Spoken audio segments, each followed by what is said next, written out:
Are you looking for a faster video? Well, today it's a live stream, and I know you're probably looking for a really nice and tidy, edited down video, but I have ways for you to make it faster. You can click that little gear on the YouTube settings right there on the video and adjust the playback speed, make me sound like a chipmunk, and it'll go a lot faster. You can also look and see if there's timestamps for this project in the description, and if you're on a desktop, you can hover over the time bar at the bottom of the screen and see if it's chunked up into chapters, and then that way you can go directly to the step you're looking for. And lastly, you can also tap on the screen on the right hand side of the video picture or on the left hand side to make the video jump ahead, forward or backward if you're on a mobile device. And you can adjust that amount in your settings so you can have complete control over how much it jumps. So if you are on a desktop, you can use the fast forward or the rewind, and that will make it go faster as well. You can also enable subtitles, and the little CC on the screen will enable closed captioning. That way, if I am a little bit harder to understand with that double playback speed, the subtitles might help you out.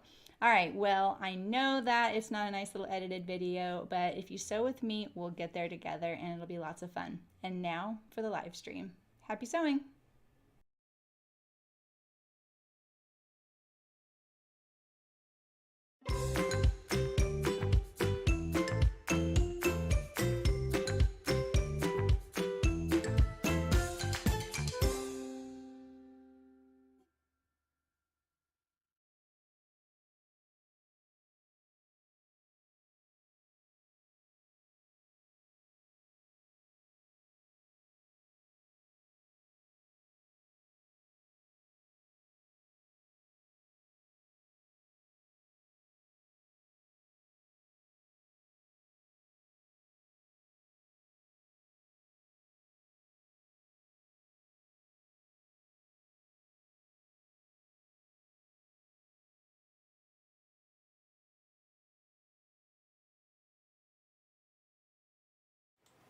Hello, how's it going? Ooh, I'm so far away, aren't I? Hi, Barbara. Hi, Rachel. How's it going? I'm gonna zoom it in a little bit. Let's see here. I went to, look how crooked it is. I don't really like this. I gotta change out the arm that this camera is on. It's so stiff I can barely bend it. How's it going? Hey, Malin. Hey, Delwyn. Hey, Amy. Hey, Fiona. Oh, it's miserable rainy evening. Oh. Hey, Beverly. Hey, Margaret. How's it going? Good to see you all. So somebody sent me a gift card to buy the Sandhill sling last night, and so I just got it.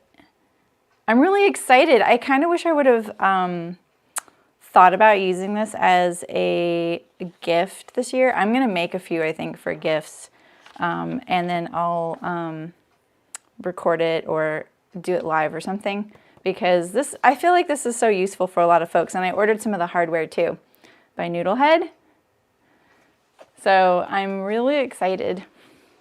I like her patterns a lot. I don't like drafting the pattern even though there's measurements. I don't like that. I wish they were just printable. I know a lot of people love it though when they can just measure and cut, but I like to cut multiples, you know. So, hi Eliza. Hi Suzanne. Why did my screen just go blank over here?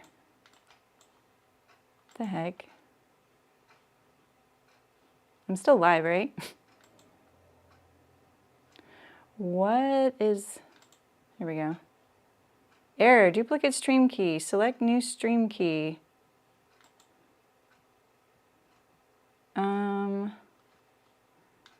What happened?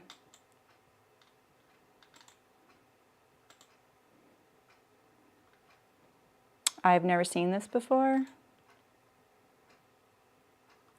It says I'm streaming. You're still there? Yeah, okay, weird. It just went blank and it said, error, duplicate stream key. It's not a duplicate stream key. I know that for sure.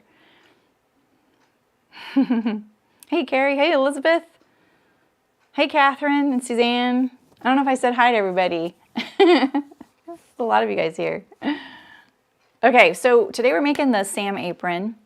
The sound sounds different to me too. Am I just crazy today or something? Hi Marjeet, how's it going?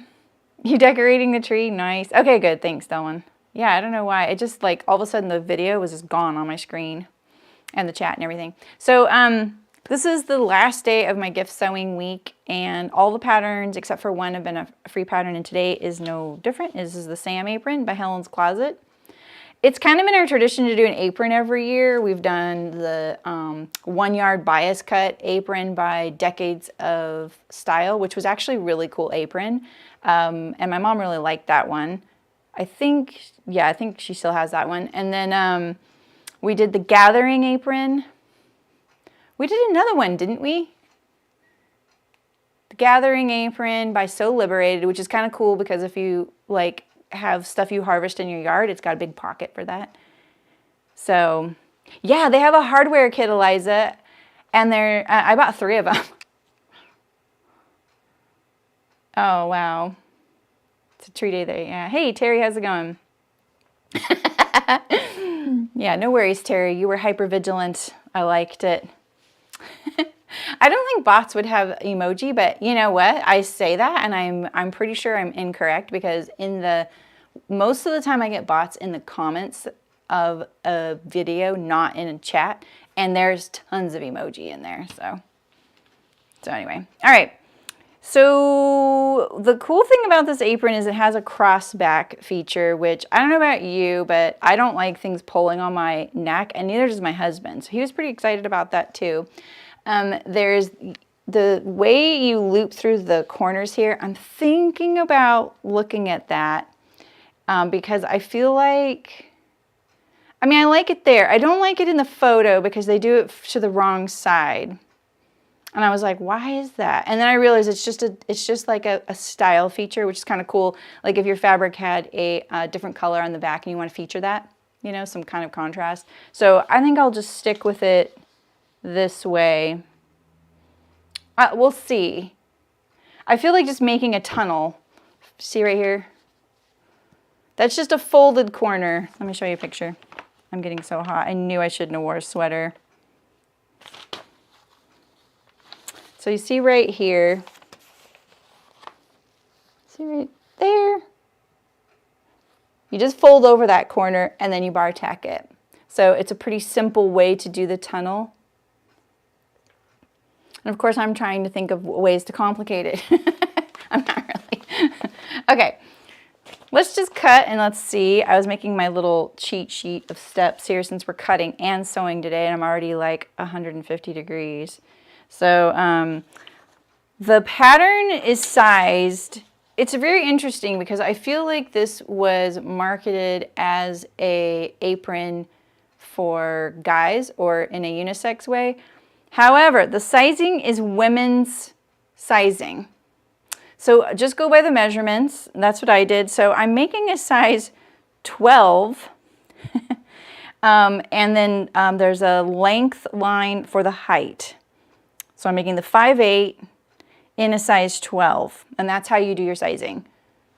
So it's an apron, there's a lot of give, don't overthink it, you know. All right, so we have the towel tab, the strap cross channel, chest pocket, waist pocket, bias tape, which I'll just probably use some cut, and then the strap, and then the apron itself. And so here's the apron here. And I was thinking about, these are some of the materials I pulled out. I have some twill tape I thought would be kind of interesting maybe to incorporate just to kind of give it that aprony look. And then I pulled out some of these contrast fabrics. So I was thinking about maybe doing the hem in a contrast. I was actually thinking of this one right here. I don't think I have enough though when I feel this. I doubt I have enough. Maybe I could do the binding in this. I really like it. It's a little wrinkled. This canvas here is a really dark brown. Oh, you can't really see, can you? So, you like a big grommet to pass the necktie through? Yeah, there is an option in the instructions for grommets here, and then you can click your strap to it. I'll tell you one of my little tricks for aprons. I used to make them for all the kids in our life so that they could help out in the kitchen. And what I did was, because, you know, like getting ties on little kids and their hair and all that, you know, like they don't, or maybe they want it off right away, you know. So what I used to do was I essentially would make the neckband a scrunchie. And so I would just make a tube of fabric, put a piece of elastic in it, and that would be the entire neck thing. And then they could just pull it off and on. It also accommodated for them to grow. And I haven't ever seen anyone do that before, so there could be some pitfalls, but I never discovered any, and it worked great. And I would do it on adult aprons too. So it kind of, yeah, you got to appreciate a unisex pattern in women's sizes. I kind of like it too. Oh, that was pretty funny. So, so that's one workaround if you guys are doing any kiddos or someone who wouldn't mind a scrunchy looking neck. And it was small, like I would make it pretty small. Like it wasn't a big scrunchie around the neck or anything. It just looked like a thin, scrunched up a piece of elastic. You know, you could use elastic too, but elastic can be a little scratchy, and this was an opportunity to use contrast fabric, right? Which we're always looking for, so. I definitely don't like things pulling, and if I have stuff in the apron, I don't like that either. And I've had to wear aprons for like all day before in certain tasks, and it can definitely bug my neck. So, and my husband's got a really sensitive neck. So I'm definitely going to do the cross back option. Plus it's cool, right? It's got the cool factor. But now I'm kind of considering, like, I like the idea of doing a contrast at the bottom, but it's like I've dipped into all of these. Remember my rug for the bathroom? These here have an apron made from rug fabrics.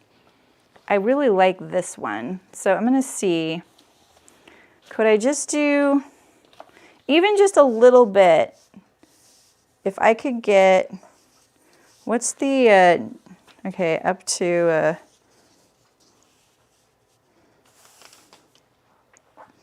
I mean, I could get a band across that's about that wide. I like that idea. I think I might do that. Just a little cool contrast thing, you know? I love this. This is also Carolyn Freelander. It has the stripes and the scallop, but I don't think you'd be into that, too into that. But I could just do the stripes, you know, it's an option. All right. Let's cut out these big, boring, dark brown pieces first. Oh, I should have prepared this fabric. I just thought, it's just assumed. It's really wide. This is just a canvas that I have. I have a lot of canvases and in 3 different colors. I'm kind of steadily making my way through them. They're really useful. Very affordable. I think I can get this.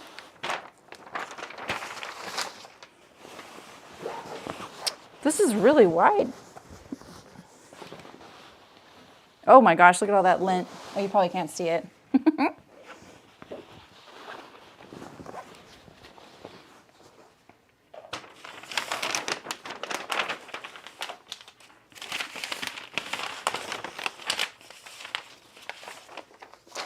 Leave you guys there.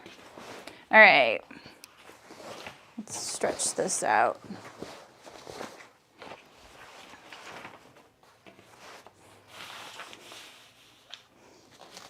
I'm going to test the grain by using the pattern. There we go. Well, hi, Walter. I can't say all the things I want to say at one time. Happy holidays. How are you doing?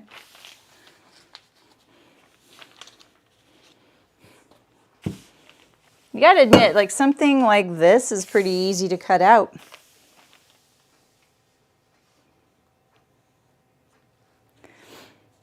That's interesting. So the bib also has a height thing as well. So I'm just going to turn that back.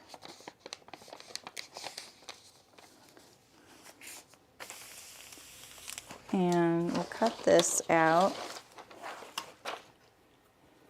I think if you have a pretty wide fabric, you could get this out of probably a yard. I don't know.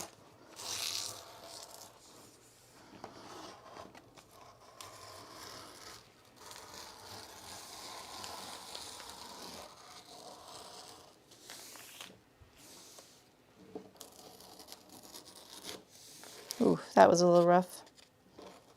This is so awkward.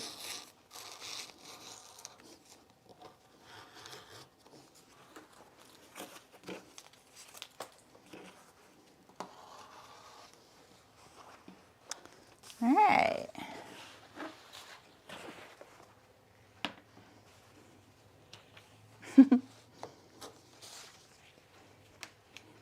I have such a nice pile of gifts from this week.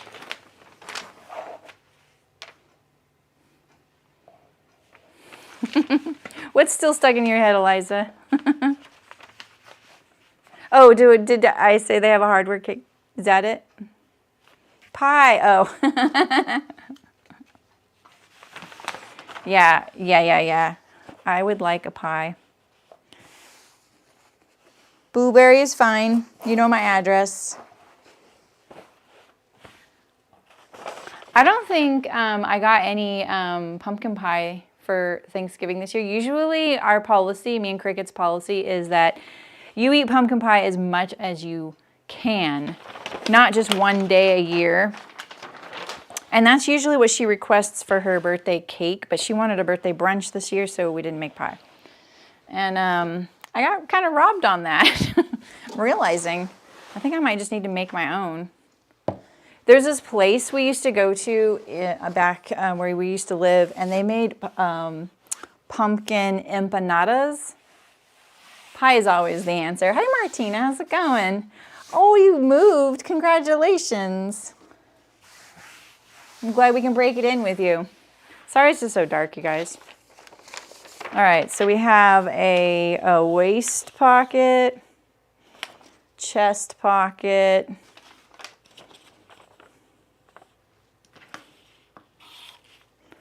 a strap. This is the towel tab. I need 2 of these. And then we need the straps. Cut 4. All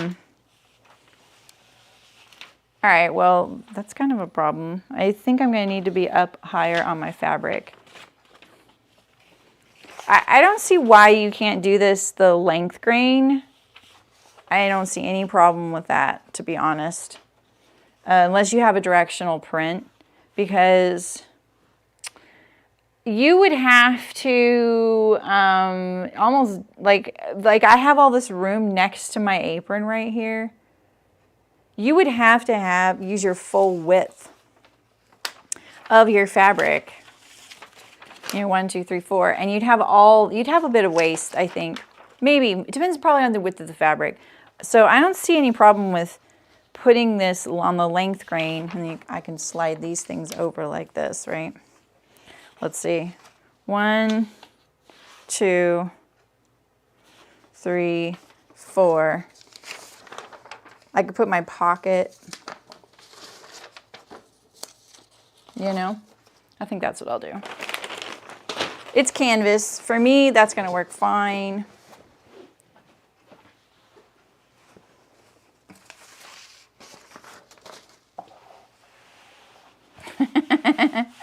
What's your favorite pie, Eliza? Like, what are you aiming for? You are piecing the straps. I have to cut 4. So I'm already going to have a lot of seams in it. So I'm thinking like, I don't really want more seams. You know what I mean? Because I feel like that hinders the sliding of it. If anything, it would be nice if it was long continuous, right? It does say on the pattern piece either direct. Oh, okay, great, thank you. Oh, I see. This is a grain line right here. See, This is, I'm just going to go out on a limb here. This is one thing I noticed about Helen's closet patterns. She drafts them and marks them like you do in the industry. So I just missed that. It's not easy sewing live, you guys. Chocolate, vanilla, and strawberry marshmallows for gifts. Ooh. Eliza's like, I'll take any kind. All right, I think I can get 4 here. I can get 4 here. We'll just give ourselves a little bit more space. Mafio is always up on the pattern pieces. She was doing that with the Auburn too. She was like, by the way, it says that on the pattern piece. I'm like, oh, you're right, thank you. All right.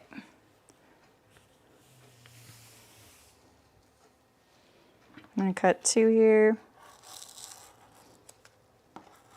I'm debating about this big pocket, if I'll keep it on the cross grain.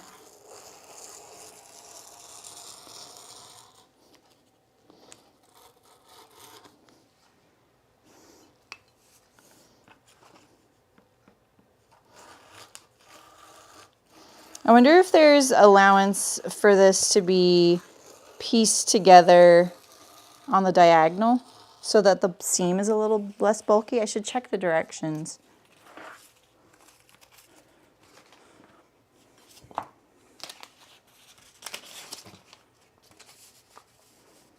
Let's use 1 whole long of this cut edge here. Oh no, I can't because I cut into my fabric there.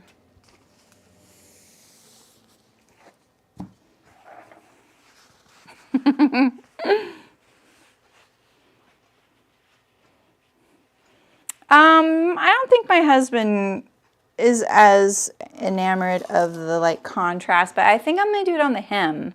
I think I'm gonna do it on the hem of the apron and the binding and the hem of the pockets. I'm gonna just trim the pockets out. I mean, I'm up for suggestions though.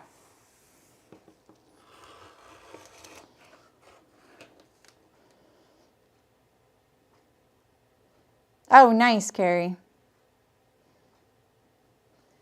What's a good idea, especially in the canvas? Are you talking about the offsetting the seams?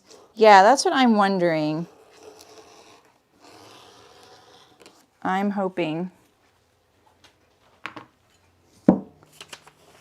We missed you yesterday, Malin. Sorry we did the late stream. Oh, Terry. That's right, you were going to do this as well. Yeah, it's kind of hard to sew when someone's on the phone, isn't it? That's how I feel when I had my rowing machine and my husband's on a Zoom call. I'm like, is this a problem? I feel kind of bad. Maybe I'm just looking for an excuse not to use the rowing machine. All right, so let's do this chest pocket here. Oh, that wasn't very straight, was it? I'm going to do the mark. This chest strap. I thought about doing this, the little strap that goes on the back for the cross channel in the contrast, but I'm thinking it might be good to keep it in the canvas to keep it sturdy, or maybe I'll just cut it in that fabric as well with the canvas behind it. Anyone made this? Like, do you guys have any feedback? Because I didn't really look into this too much. New patterns are sometimes a little harder to find out, like what people are favoring. So I'm going to put this over here.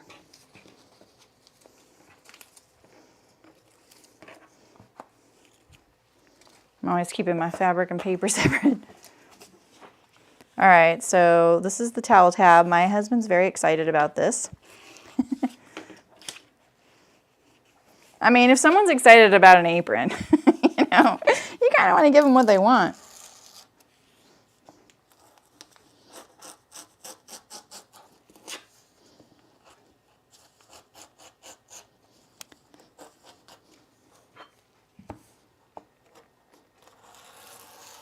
All right. I don't know. What do you guys think? Maybe I should make this in the contrast too. I think that could be kind of cool. Let's set that aside.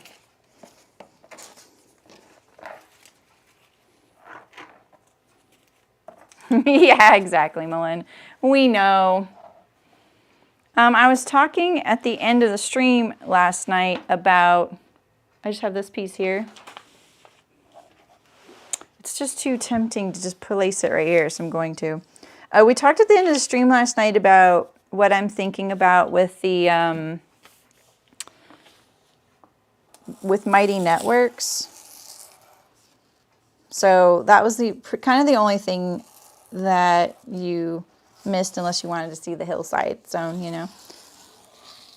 I'm really glad people seem kind of receptive. I was on there today looking at, I'm in a Mighty Network, so I was kind of checking it out. And the organization in there is just so superior to everything else.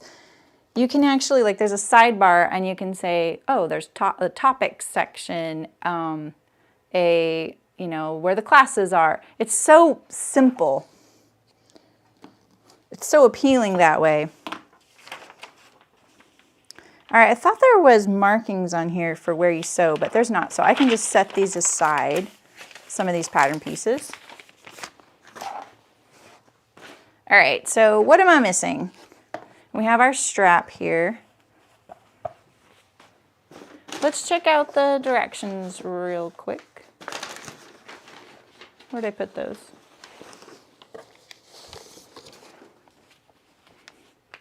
It doesn't look like they're pieced on the diagonal. I think I'm going to take a chance and do that. I'll be losing. I'm not technically losing length, am I? Maybe like a 1/2 inch. It feels like I am.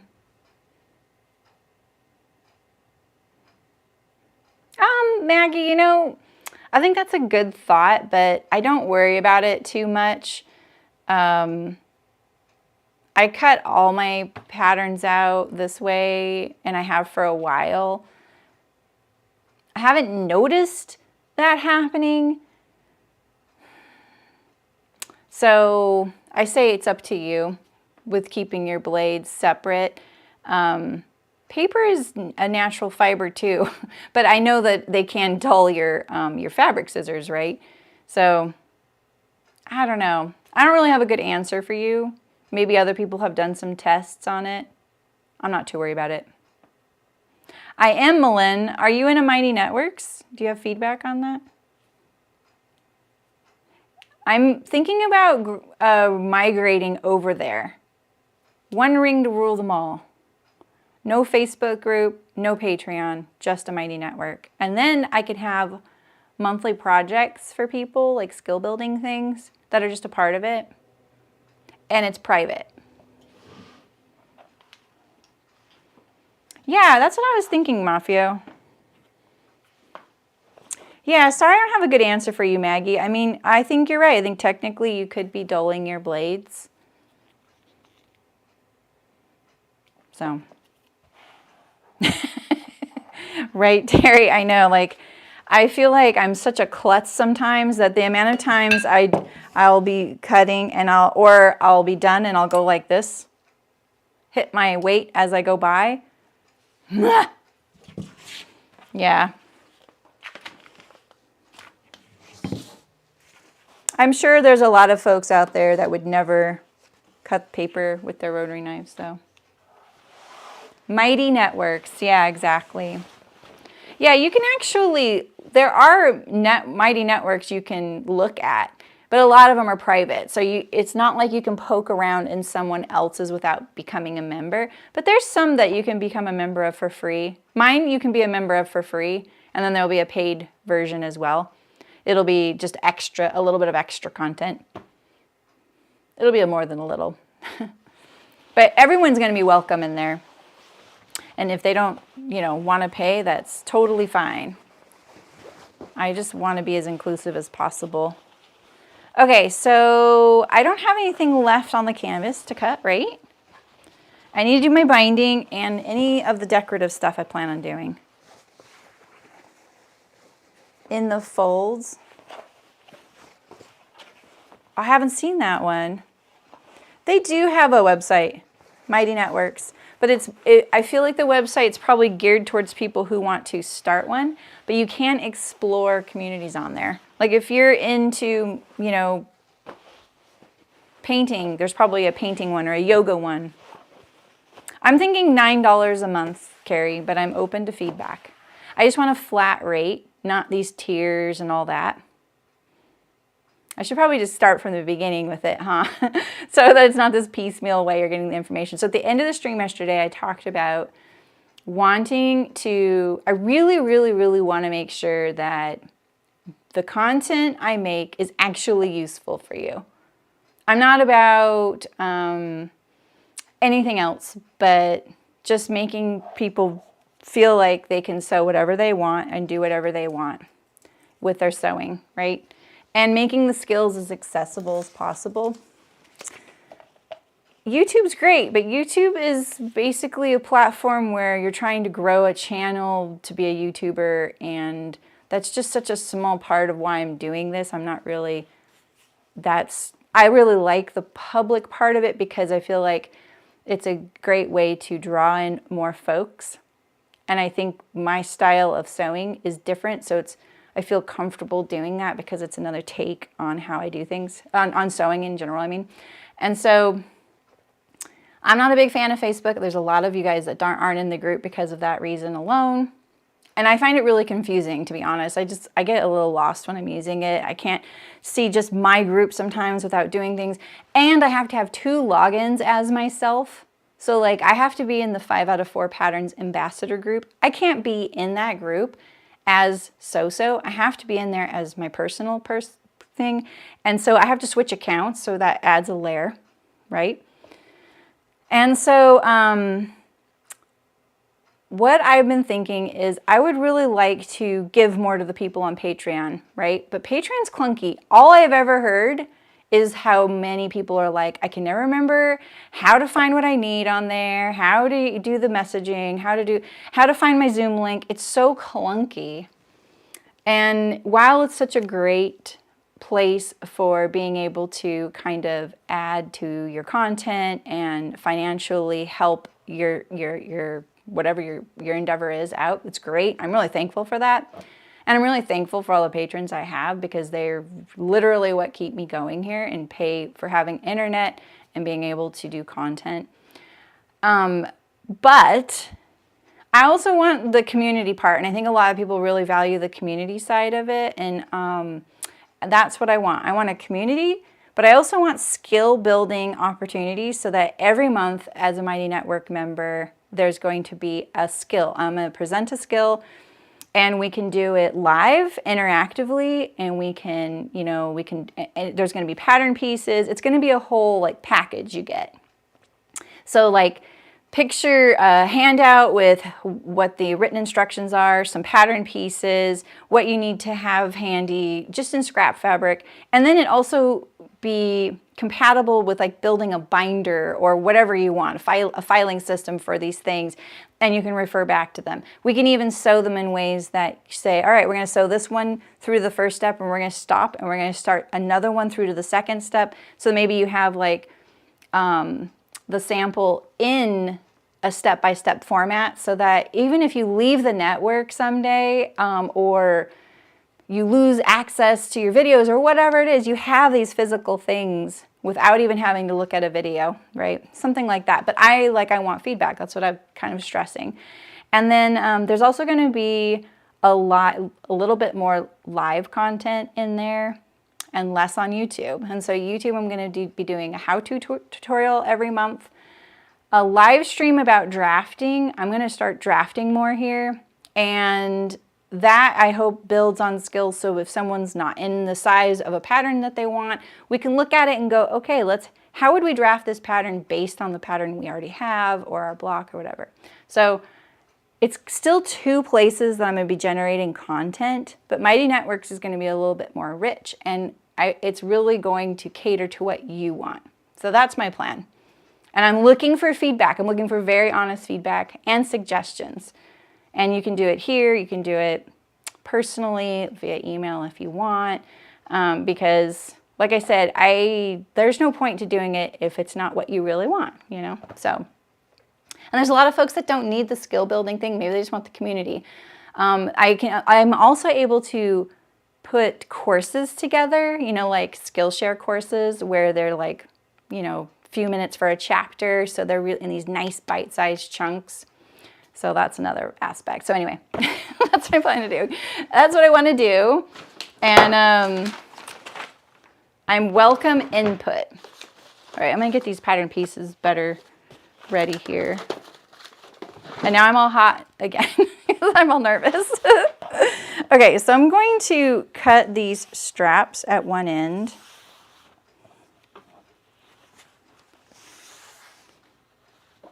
So let's see.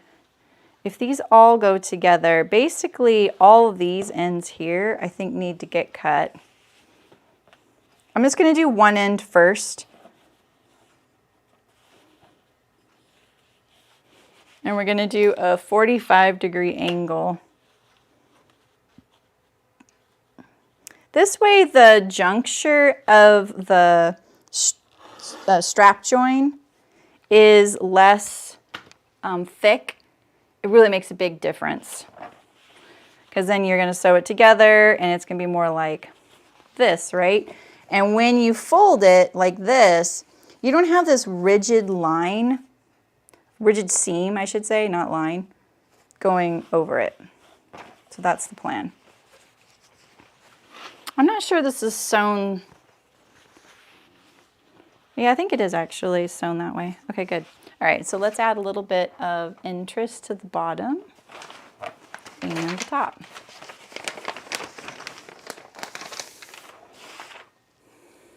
I'm kind of hoping, Amy, I feel like that's a great way, because the other thing I feel like I can do is, like I say, there's going to be a free option for Mighty Networks. So you can just go in there and poke around and see what it is, you know, what it's all about. And I think, I'm not sure, don't quote me on this, I think I can either grant like 2-week free trials or you can get a free trial. So you can check it out and see what you think. I'm also going to set it up so that there's stuff in there when I invite you. And so then I can also say, all right, this is how you do it. I'm going to do a video, like this is where you go for this. But I'm telling you, it's so straightforward and easy, and it's so nice. There's also a messaging thing. So if you've ever wanted to ask someone from the stream something and you recognize their name, you can actually message someone in there, or you can turn that off, you know, you don't have to. And I think that's a really nice component too, because I've actually gotten really nice messages in Beatrice, because I'm in the Beatrice Mighty Networks. Mighty Networks doesn't, I do. It's all up to me and word of mouth. So yeah, like I was telling Walter, if you go to their site, I feel like it's geared towards someone like me who wants to set one up, right? But then I feel like there's a button that says Explore, and you can see all these Mighty Networks. So if you're into yoga, like one of their biggest Mighty Networks they tout is a yoga one, and it's got 250,000 members, which sounds terrifying to me. But it must be good. It must be really good content if there's that many members, right? And then maybe they have a free option as well. Or what if you're into pianos or whatever and there's someone on there? So I think you can find people and then do it. So I'm curious, like maybe I'll check out the In the Folds one and see what they... In the Folds, is that a pattern company, Malin? That's interesting. It is, right? In the Folds is a pattern company. I would never think of someone with a for-profit business having one. But that's an interesting thing. I wonder what kinds of, you might get cool stuff. I don't know. All right. So I don't have enough to go across, right? So, yeah, I mean, yeah, but far less confusing, Carrie. Yes, Suzanne, it does. It does. Yeah, so there can be like a group in there, and it will be like, hey, these are your finished makes. I was thinking also, like, sometimes I get messages on Instagram or here by email, and people are like, can you please explain how to do this for me? I don't mind those on one level, but on another level, I don't feel obligated to answer every single one of those, because y'all, I would be busy a lot if I had to do that, right? But in Mighty Networks, if that happens, I feel like I could have a whole button where you just go to that little group and post a question, and that's where we keep track of all those. And then you can search. Oh, has someone talked about how to add seam allowance to a one-piece facing, you know? And then you could search one-piece facing or something specific. Hi, Nancy, how's it going? Discord is so hecka confusing, and I feel like Discord's amazing and it's an amazing tool, but I literally, my skin crawls every time I open it. It looks like a free platform, you know? All right, I'm sorry, I'm not sewing. I'm sorry. All right, so I think I can get a pretty wide, so I think a little hit of this at the bottom. Maybe this one could be, okay, I can get it. Okay, that works. Okay, so let's cut this off. 3 inches. And 3 inches.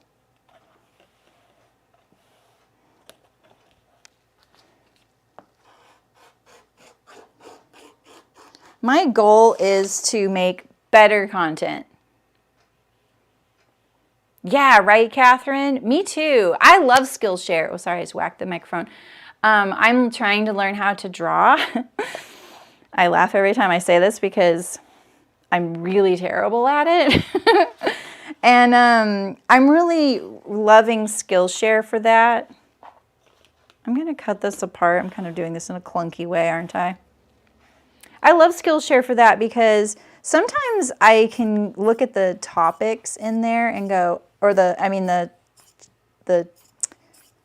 title of each chapter and go, oh, I know how to do that. I can skip that. And then if I feel like I needed to go back and watch it, I can. They're 3 minutes long sometimes. Sometimes they're 10 minutes, right? All right, so this is the hem of my apron. I'll just put that together when we get there. So I really weighed the pros and cons between Mighty Networks and Skillshare. Skillshare does not have a community component. The other problem for me with Skillshare is that you only get paid in there for the amount of time people watch your content. And I don't know about you guys, I feel terrible now that I know this, by the way. If you watch video on Skillshare at a higher speed, which cuts down the number of minutes of your watch time, the content creator gets less money, which I think is fully bogus. It's the same amount of content that someone created. It's the same if you watch it slower, they get more minutes. Yes, Delwyn, there is. Absolutely. Yeah, you can upload a photo.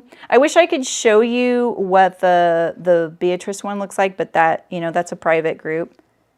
And I have access, I have access because of the Beatrice form, and they were very kind, and they gave everybody who had had a Beatrice form up to that point access to the community. Now you, I think, pay for parts of it. Ooh, I think this is gonna look really good. I'm excited about this little bit of trim here.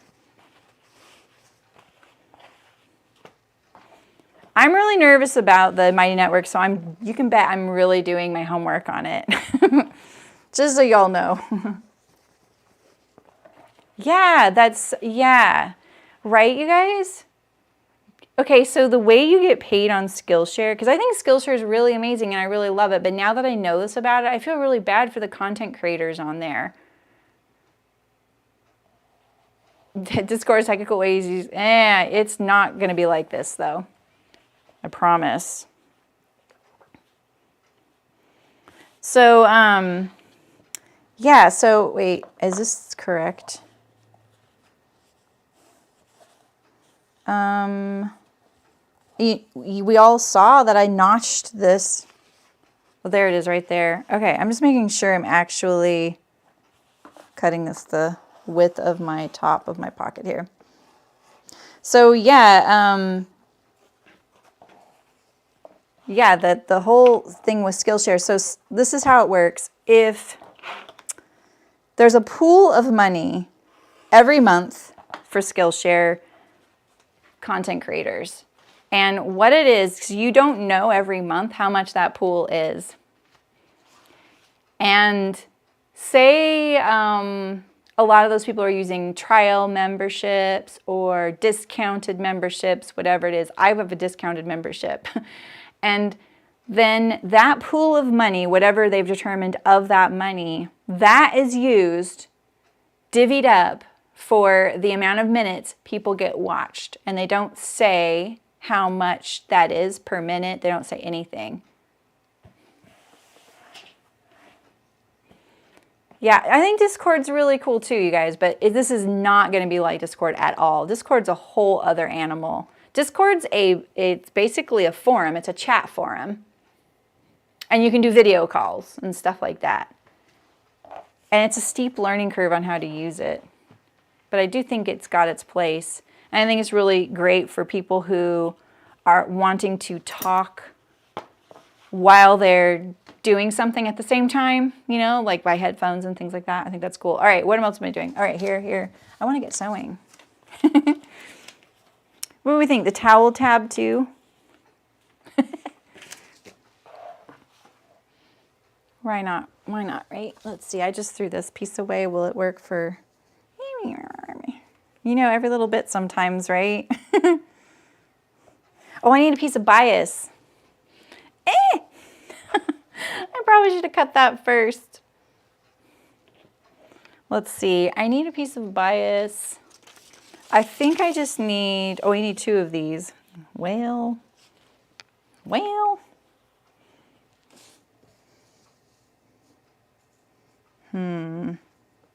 We're going to have to make that work. And we're going to make this work for this, and then you're for bias. Oh, boy.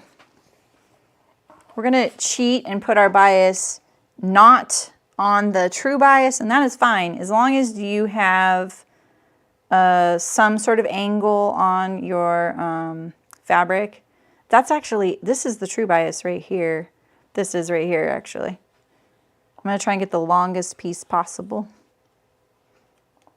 Anything off grain is bias, and it works.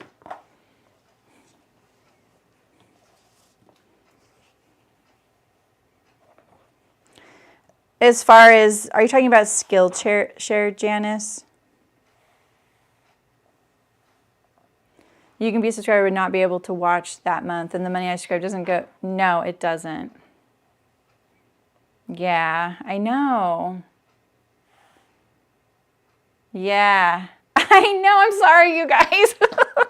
Me either. I was really sad because I follow some people on there that I really, really like. And so this is what I've decided. I've decided I will not watch things at a faster speed. But there are some people that I've gotten some really good content from, and they talk slow.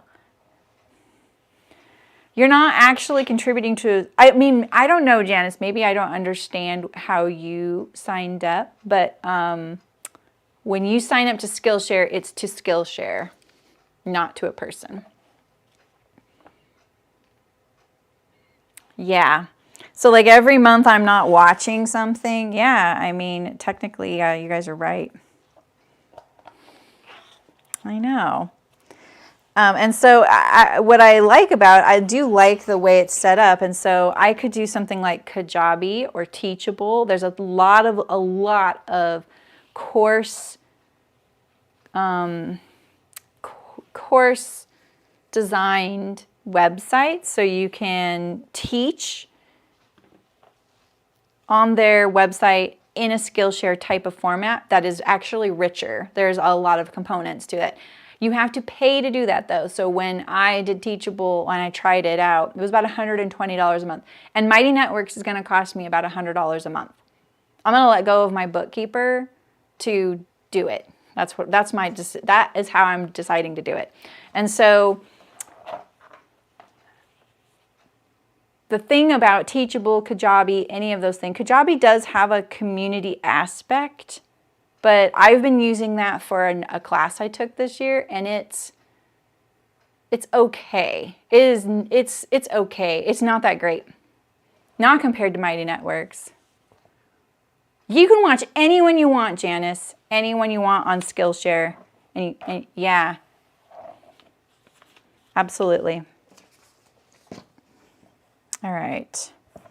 I'm just going to use this little piece.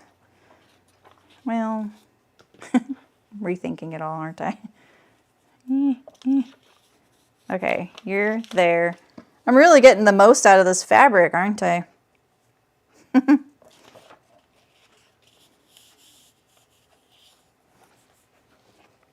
Is there any scraps? You never know, right? There might be.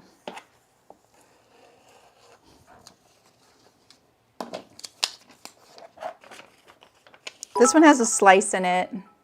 Hey Andrew, welcome, welcome. Thanks for subscribing. This piece is just not gonna really cut it. How about I just do one towel tab in the contrast? What do you guys think? Or I could just piece this together. Let's do that. Here we go.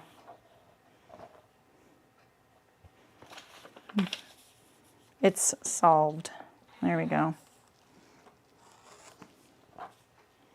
Well, talk about utilizing fabric. All right. Here we go, here we go, here we go. Last piece, and then let's get to the sewing and the fun part.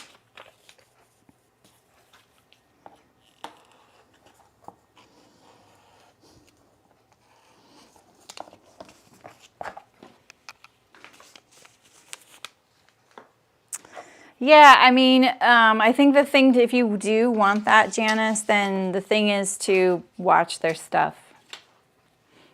Yeah. If they're not creating new content all the time, then you might run out of stuff to watch with that person. Yeah, the success stories are pretty convincing, aren't they, Walter? I love the one that they put at the top. It's like, we made $100,000 with our first month at Mighty Networks. I'm like, yeah. Udemy is, yeah, it is another learning training type site, and it is the direct competitor to Skillshare. And I don't know how the pricing structure works for that and how the instructors get paid, but there does seem to be a lot of, you're in one camp or the other. Like I saw a lot of, you know, people bonking heads over that. I don't know much about it though. I was getting a little bit on the research overload at that point. Once I learned how the pricing structure worked at Skillshare, I was just like, nope, that's not what I want. It just felt like I'm already grinding. I don't want to grind more, you know? But you know, there's some like, they're starting to add sewing content, like Bayer and Handmade is on there now, and Bernadette Banner is now on Skillshare. But here's the other rub for me with Skillshare is if you were to look at their categories, there's no sewing category. It is heavily, the emphasis is heavy on the art, computer art, Procreate, drawing, painting, video production, things like that. And I'm hoping with Bayer and Handmade and Bernadette Banner being on there that they will add a specific category dedicated to sewing, because there is some sewing on there. And there's some even pattern, like free pattern drafting on there, and it's okay. It's free. Well, it's not free. Anyway, it's not technically free unless you have a free trial. So, all right, let's move over to the sewing machine. We're in the thick of it today, aren't we? Let me turn on the iron as I go by.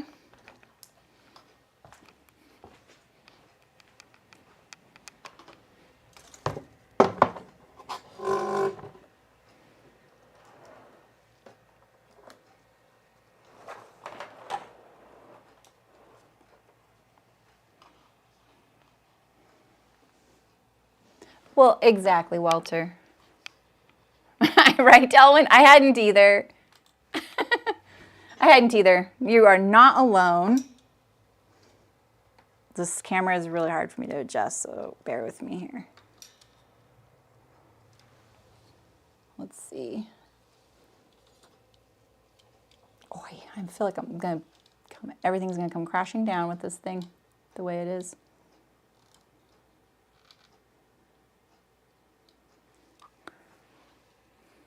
Yeah, first 2 weeks, yeah. So that's the first thing I looked at, was how I can assure anybody who is currently a patron. Wait, this is still on? Okay. Doesn't lose anything. Melinda knows everybody and everything. I love it. Who's Adrian? Is that the person who says that in the 100K? Oh, right. I know a lot of folks are, this might get bright. That's not too bright though, huh? It's kind of a cloudy day. We're supposed to get storms now. Yeah, I didn't know anything about this except when I first got a class through Sarah Watts, which was amazing. And I was like, what is this class format thing? This is so cool with these like bite-sized chunks. I was kind of sold, and I was like, this is how I want to teach sewing. So I signed up for Teachable. Teachable had a constraint with it that I can't remember what it is now, but so I decided against it. Oh, I forgot I haven't done my bobbin yet. It might have been the fact that I couldn't have subtitles or closed captioning. Oh, Yoga with Adrian, yeah. So for me, that's really important because I feel like you guys like the subtitles or closed captioning. That's kind of essential.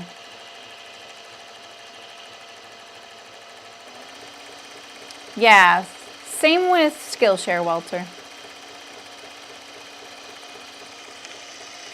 This isn't normally how I wind a bobbin. Sorry, guys. I'm going to speed up now.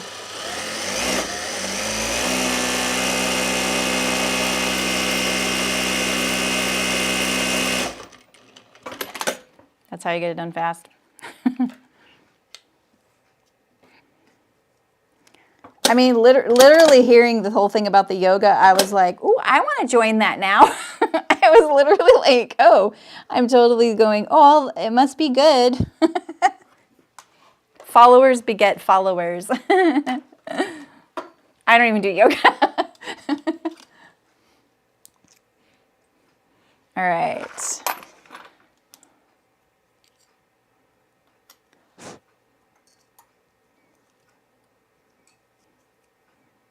Because I do most of my sewing under the camera, I don't blow out the bobbin case often enough.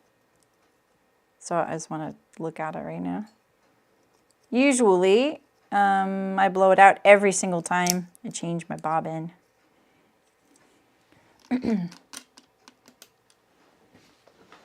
Like a weed wagger, yeah, exactly. So now it'll just wind a bobbin while I'm sewing if I set one up. But I can't get this thread off this bobbin here, and I want to use it. So let's just set this up. I love that you guys are all like in this with me with the whole Mighty Networks thing.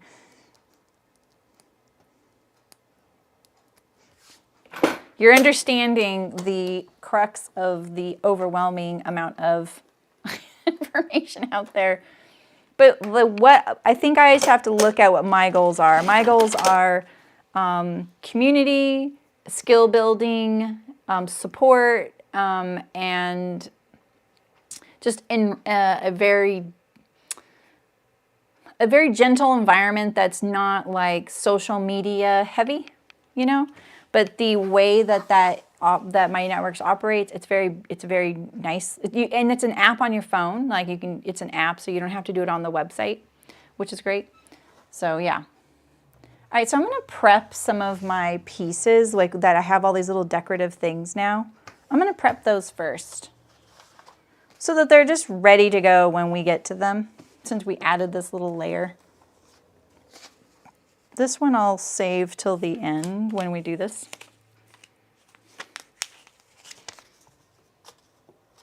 And the towel tab. Let's sew this together here. No one will ever know I pieced it together, right?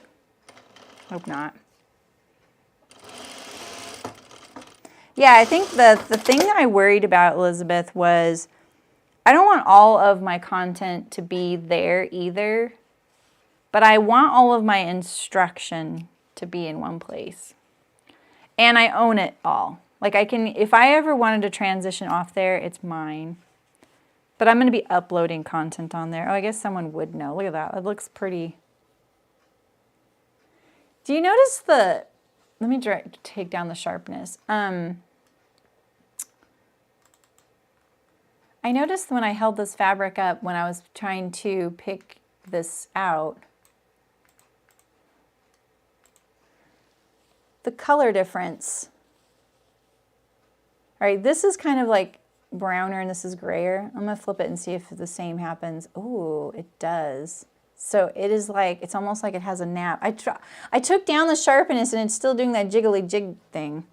All right, so we have this and this and then the towel tab. Let's just look ahead a little bit how it's constructed. I like getting all my pieces ready together and then ready first and then you can just sew it up.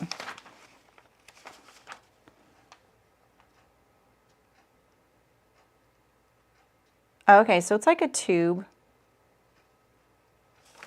All right, so let's press some stuff. Let's press some stuff.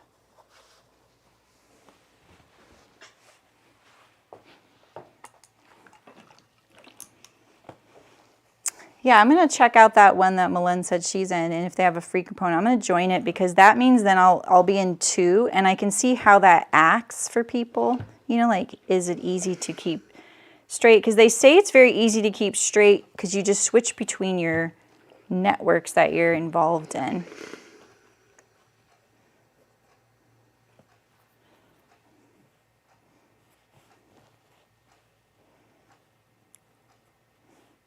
So this is like, she has you do this, and then this, and then this.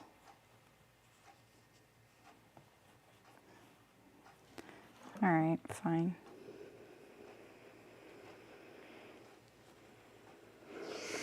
I think it would take a little more fabric, but I think a little easier way to do this without getting a ridge. But it's just a towel loop, not a big deal, right? Would be to make it so that you fold this all the way to the center here and then fold along this. It would get too narrow if I did that right now though. I think an alternative is if I just interfaced this contrast as well and didn't use the canvas. I think the canvas is a little overkill, but I'm gonna keep it. You know, I'm wondering, could I do this? What if I cut down on the, I'm going to take a risk here. I'm going to cut a really bad straight line. Eee! It's never good when you're folding around fabric. But what if I did this? Oh yeah, that won't work. Shoot.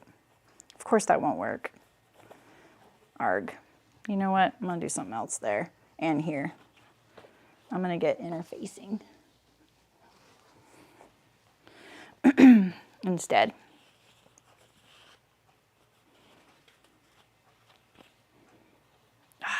Do I want to do that?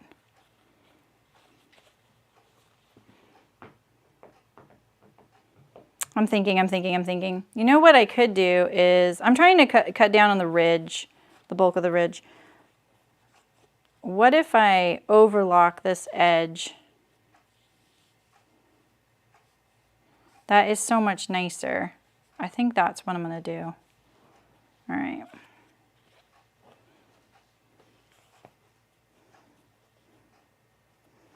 The color difference is really bugging me here. Is it bugging you guys? Can you see it? It's really bugging me.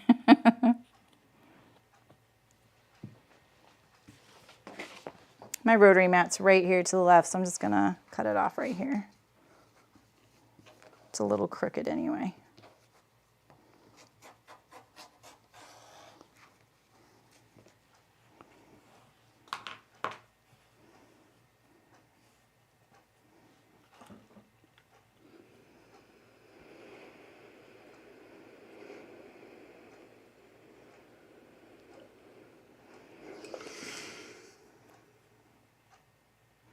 All right, my serger's right here. Just playing around with this. My door doesn't look shut. It's not really.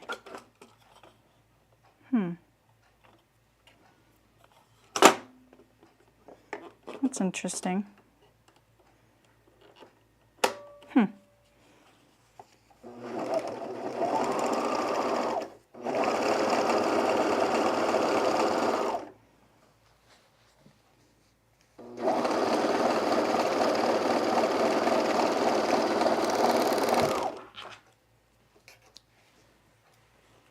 What was that noise?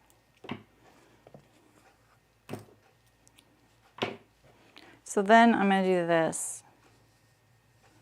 That's going to not show to the outside world either. I mean, I could also do this. I could have not serged that and just serged this. Oh yeah, I like that idea. Is it the same? It's kind of the same thing, isn't it? Let's just serge both. We have options. We're experimenting, even though we don't really need to. All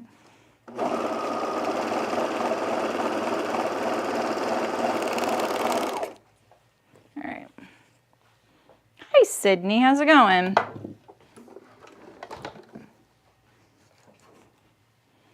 We're just barely getting started, to be honest.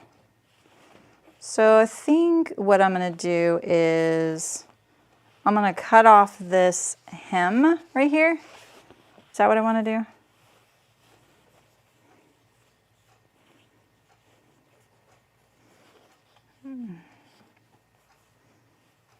Or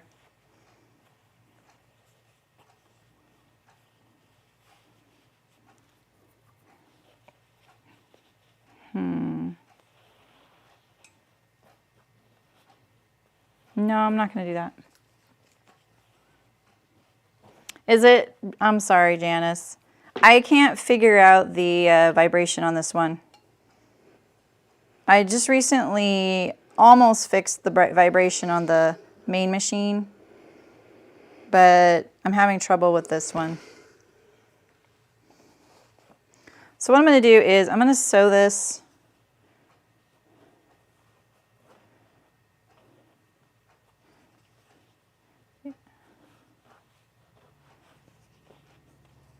I'm thinking, sorry. Let me just think for a second.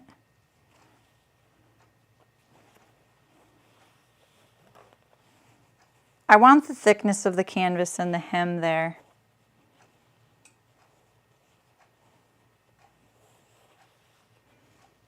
I was just thinking of some clever, easy way to do it. Hi, Suzanne. Oh, you already, what did you make? What did I make? What do you mean? Beatrice says hi to Sony. Hi, Beatrice. How's it going? Oh, yeah. What did you make, Sydney? She's asking you, not me.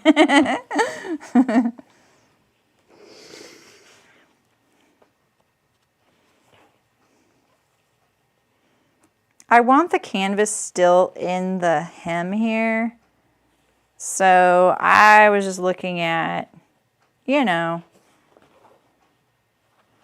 Yeah, I think that's what I'll do. I'm going to overlock this just to make it, you know, I'm not going to overlock that. Yeah, I'm going to overlock it. Yeah, that's what I'm going to do. The reason I'm fussing with this so much is the canvas is so much heavier weight than my quilting cotton, and I just don't really want to have different thicknesses going on, because sometimes you can have some problems if they're fighting with each other.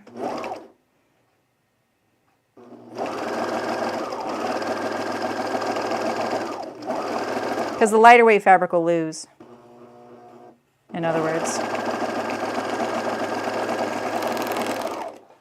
So my idea is I'm going to top stitch this down, and I'm going to fold this under and top stitch it down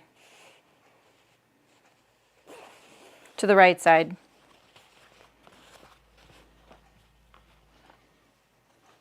And we're going to do the same here. All right. This one looks not very parallel.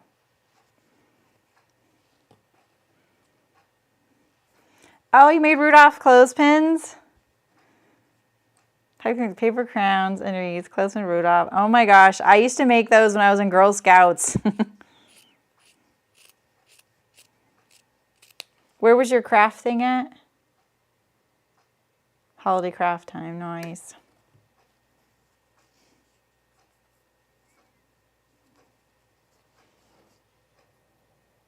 Oh, cool, I'm glad. I'm glad, Barbara. Yeah, get that machine.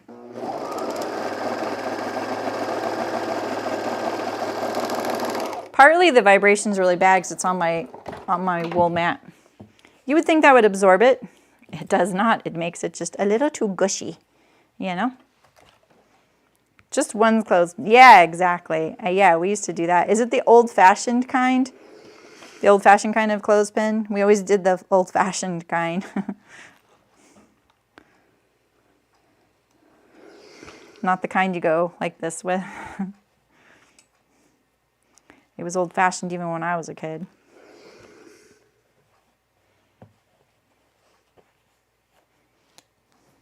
All right, so yeah.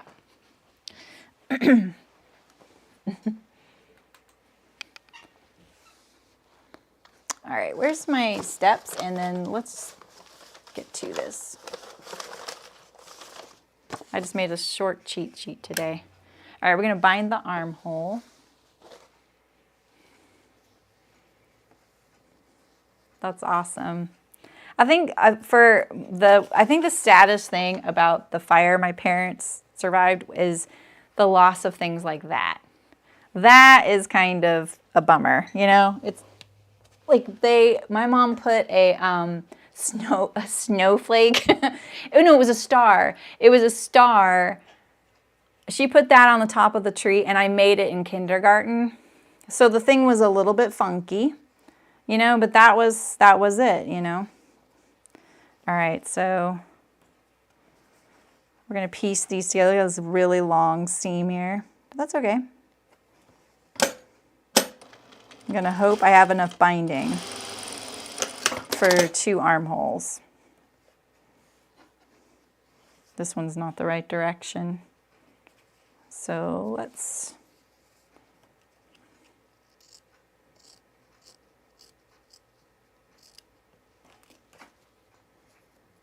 piece this one together.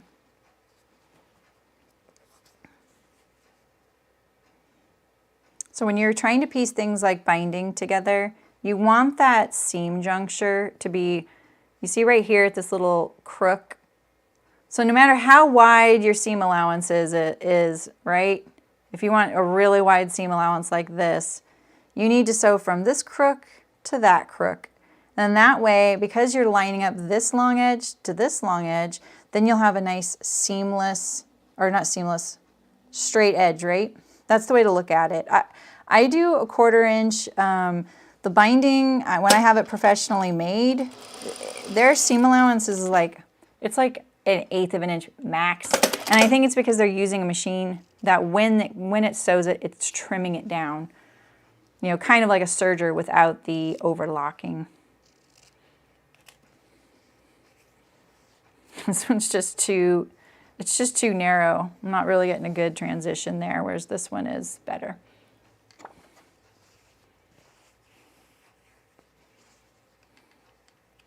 Really? You have a cloth tree? Oh, that's cute. No, it's like the clothespin is like, well, I think ours was a few, but yeah, I won't describe it. I think ours was different. Oh, that's right, Barbara. You had the crazy employee story. Ooh, I'm not sure this is enough binding. Oh, maybe it is. Oh, yeah, we're fine. I'm so happy. All right, so we're only going to bind this armhole between, we're going to come down 1.5 inches from the top edge here, right? So 1.5 inches, and we're going to go to 1 inch to the side seam right here, and same with this side. I don't just know this off the top of my head. I actually looked it up. I don't think, maybe it was an accident. I can't remember. I don't think it was a happy employee though. It's from the story I remember. All right.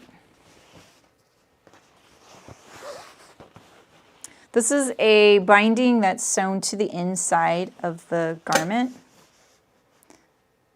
which means it's not bound on the edge, it goes to the inside. So technically this binding only really needs to be about 1 inch wide.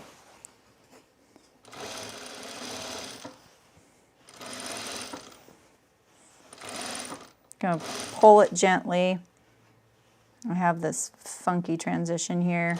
We're just gonna soldier on here. Get up to that 1 inch mark, and then I'm gonna cut it. And we'll do the same over on this side. That's so nuts.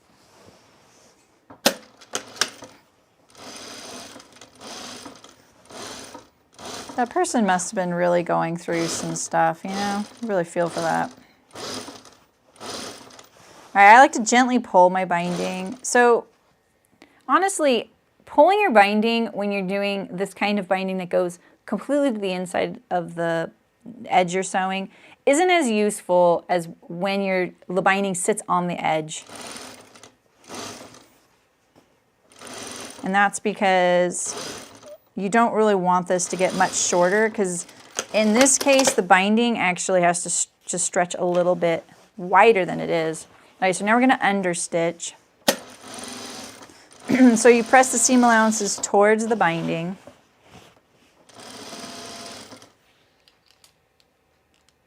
You know, I didn't turn this light over here. Let's do that. It'll help with the chocolate colored canvas.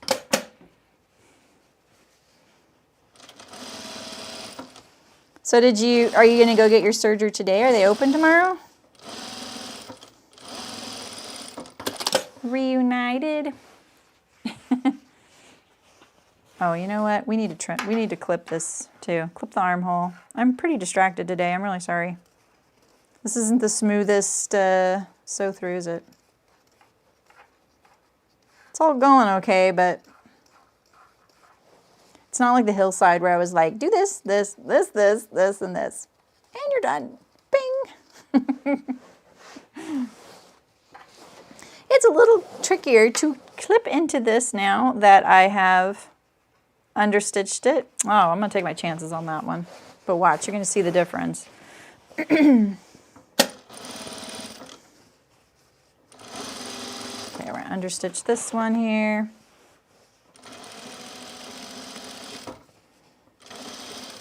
I'm just really glad I finally have a project and I don't have to worry about if it's going to catch on fire in the microwave, you know? That was kind of a stress this week. Unless I go to 4 o'clock. I hope not. I don't think my stomach would last that long. I gotta eat lunch at some point, you know? All right, so like I said, this one doesn't need to be quite as wide, right? Because we're gonna turn this under. And we really only need a little bit. So we don't really want really wide binding because this edge right here that we're gonna stitch down that's stitching down to a longer length. So we want this to be pretty narrow. So let's just trim it down a little bit. If I would have thought about this, I was just trying to think about too many things at once with the Mighty Networks stuff.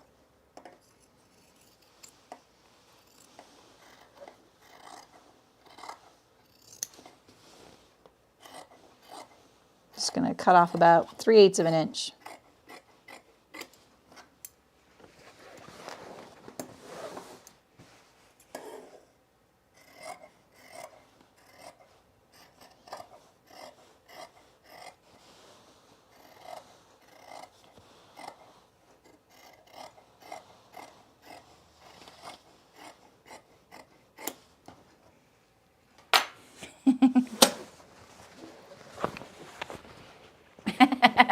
Right, Janice? I know, that was very illuminating, wasn't it? All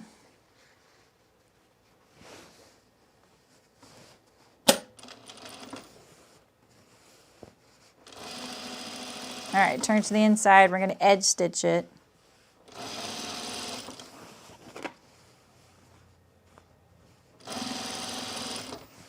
It's a lot easier than doing a neckline. If you're doing a neckline, though, I do have a video about that because there's some definite tricky bits. It's definitely, like, I really love a binding finish on a neckline, but I actually think it's not a good idea for the most part. That's my opinion. There's some challenges with it. And I think a lot of people do it on beginning patterns because they think, oh, it looks even easier because there's fewer pattern pieces, but it's kind of hard to do binding on a neckline. It's really hard to get it to lay flat unless you're binding the edge and the binding is on the outside and the inside equally. That's easier. But binding in general isn't considered a beginning skill.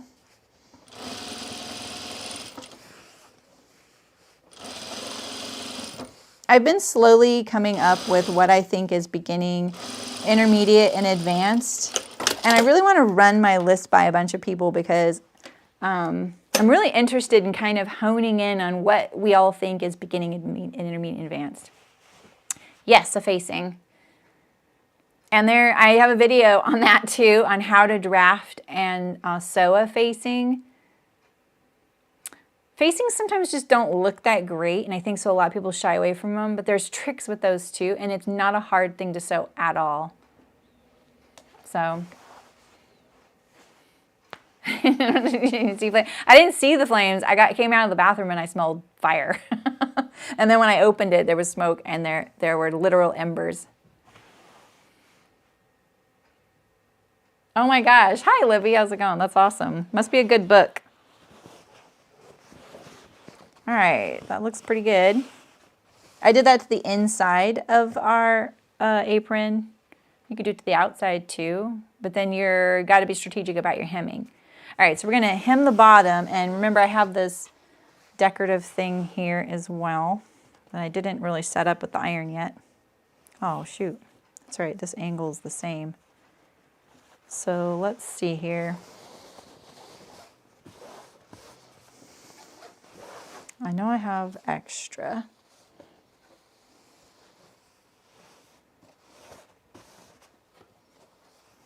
Okay, good.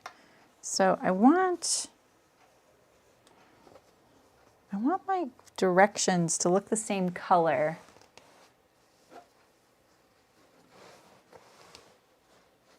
Looking at the camera. You know?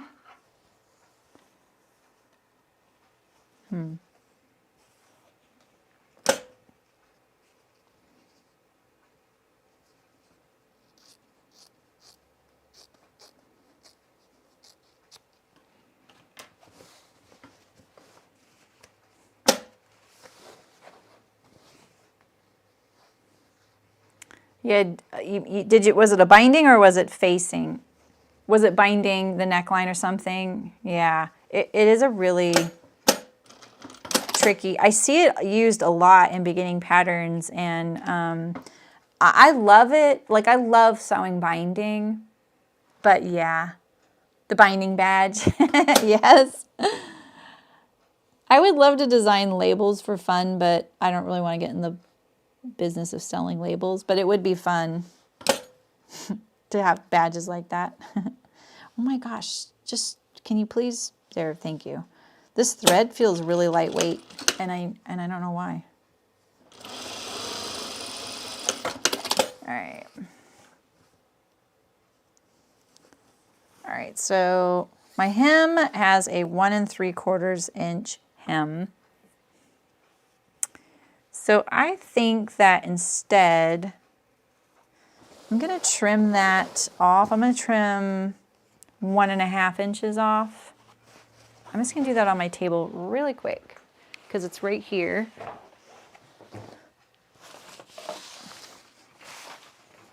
And I'll show you in a second. I'm just gonna leave a seam allowance.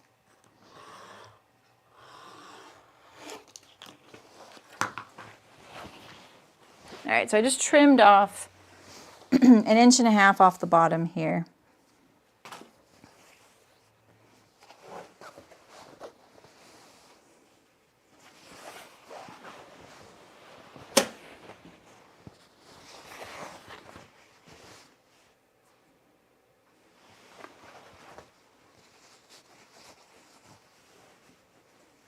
Oh, you don't want the binding on the outside? Yeah, and then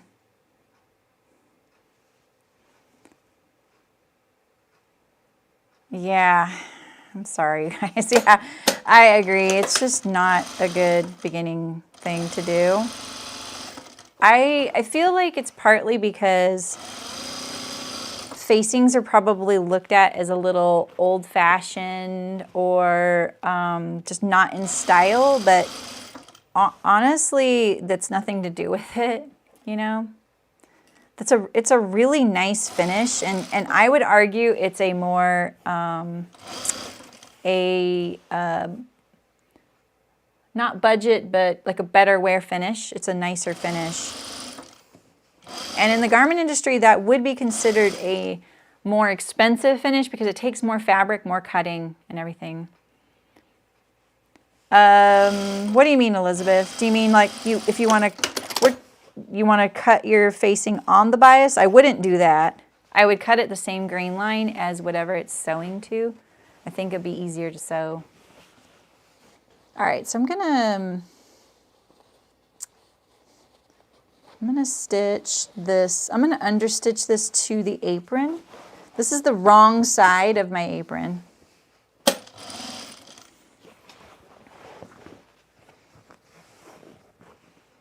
That's good, Carrie. Yeah, if you don't want the binding on the outside, like it's a sportier look too. So if your binding doesn't go to the inside of the garment, or you don't want that little stitch line, the facing is a little classier and easier to sew. I think the 100 Acts of Sewing patterns are really great for beginners though, because they're very basic in a lot of ways. And it's why I made that video, the neckline video on binding. I have 3, all because of the 100 Acts of Sewing dresses and shirts, because I think those are really fantastic beginning sewing patterns. I think the fit is kind of basic as well. It's not a very, because the pattern pieces themselves are very basic with not much shaping, the fit can be a little bit basic. Let's put it that way. But like I said, I think you can make a decent pair of pants, and you can make tops and things because they're wovens too. And so it's hard to find beginning woven patterns that are, fit a lot of people. So I made 3 videos. I made a video on how to bind the neckline to the inside, how to bind a neckline on the edge, and how to draft and sew a facing, all because of those. Yeah, right, Walter? Such a good point.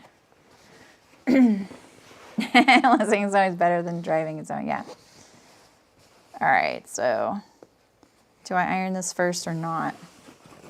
I think like this would have been nice to interface first, but Like I said, I was a little distracted when we were talking about the Mighty Network stuff. I'm going to iron this down though.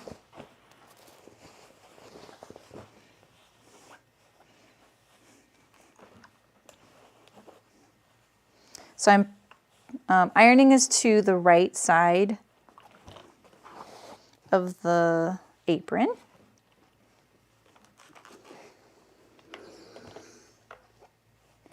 Like this.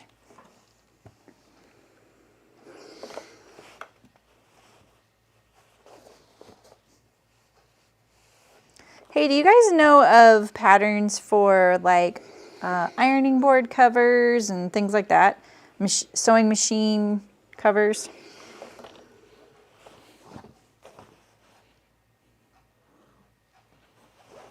Yeah, I completely agree with you, Penny. And that is exactly why it's kind of a hard thing to sew, you know?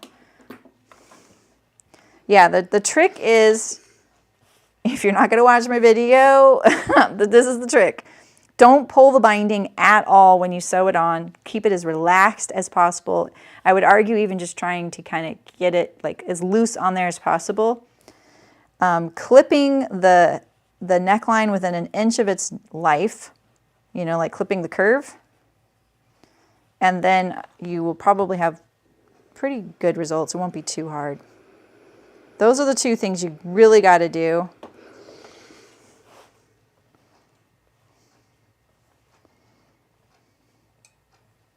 That's if you're pushing the binding to the inside, like we did on the armhole.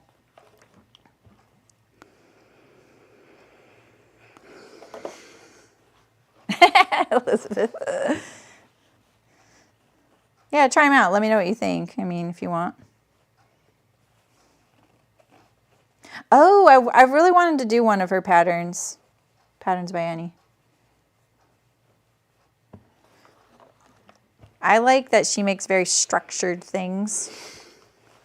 Yeah, so I was thinking in January, it would be kind of fun to make things, you know, like we've all been gift sewing. I mean, most of us. We've been gift sewing up till the holidays, right? So now we could treat ourselves and make some things with sewing. I don't know, is that kind of corny? So this is what the back looks like. Look at all my threads.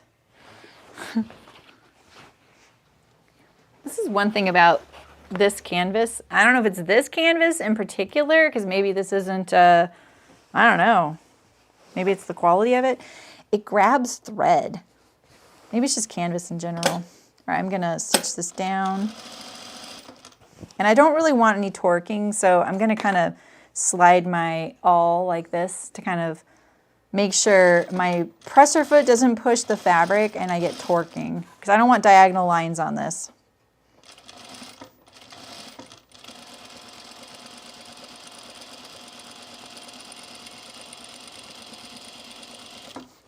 If you have a walking foot, you don't have to worry about this. But I have a walking awl. Oh, okay, Suzanne, nice. Oh, really, Penny? I say that on binding all the time, Penny. You may have heard that from me, except when you're pushing it to the inside. Yeah, right, Terry? That's what I was thinking. I was thinking, because you guys have mentioned a thread catcher. I was going to do the Grain Line Studio pattern weights, which is a free pattern. An ironing board cover for my iron at home, which is literally ripping. Doesn't Ruby Star Society have a, like Moda? Doesn't Moda have one?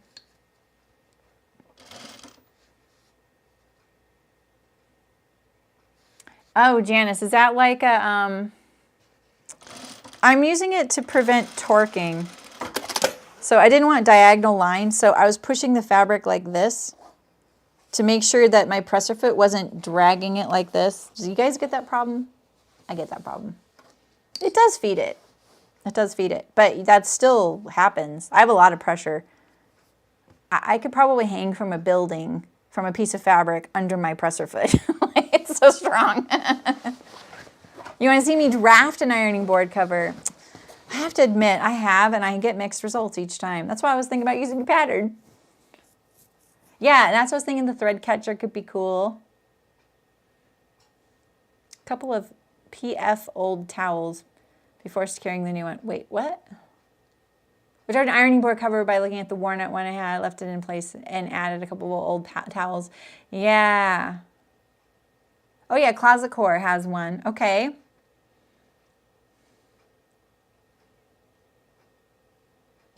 Okay, cool. All right, what's next here?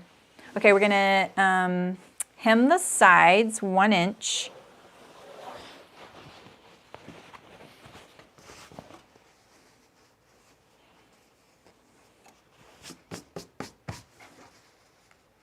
Okay, that would be fun. So this is sometimes not my favorite when you have, like, aprons are like, they're notorious for this, right? You have this little edge that can kind of poke out. So try and make sure that that's lining up in there.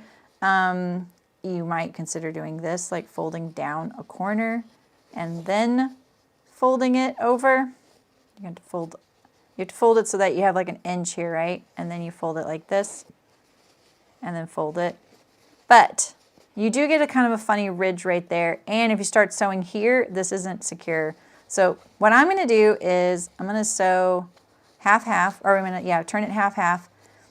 But I'm also going to go across this bottom here. I'm going to come back and do that. So we're just sewing this at, actually, I'm going to start and then turn the corner. So I only have one back tack down here because I'm a weirdo about back tacks.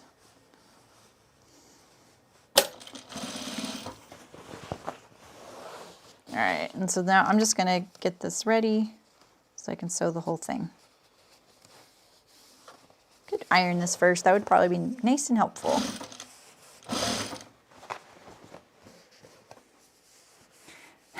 You guys all know about that one, that's awesome. Jinx. Maybe Patterns by Annie has something, other things maybe that we could do. All right, so up here, now we're going to enclose this raw edge of the binding, right? So it disappears into this hem. Tuck all those threads in there. Canvas, man. Canvas is great, but it is thready. You know? So again, here you really want to make sure you're getting this right angle. So try not to let your hem ooch past the top of your armhole. Just tuck that fold in there, tuck this in here. Don't take no for an answer. I'm going to hold this here so this is all lined up, and I'm going to push with my awl right here to kind of get it to catch up with it. And I'm going to do the same thing. I'm going to go across this end right here so there's no opening. Like that. Nice and clean.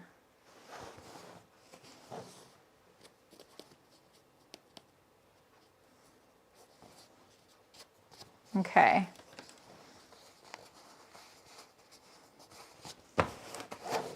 To the other side.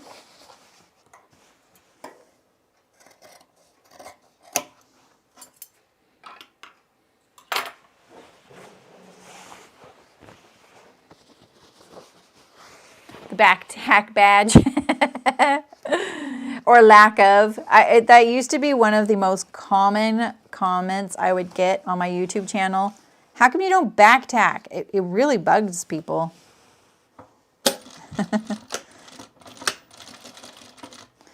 Here I'm just doing minimal back tack.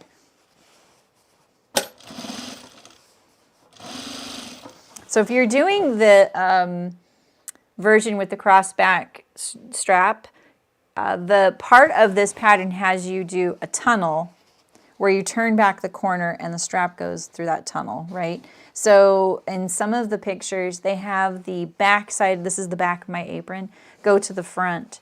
So you would want a nice clean finish there too. That's another thing, so.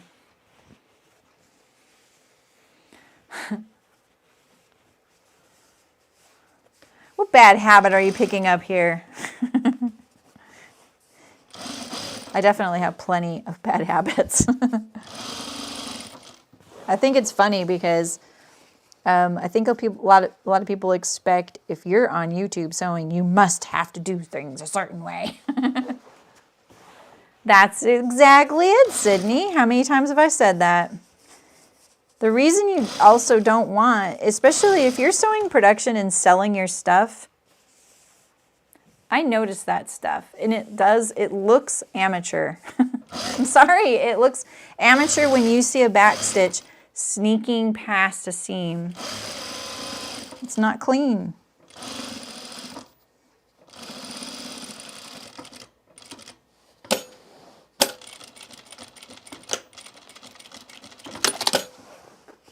Here we go. Oh man, look at that. That's annoying.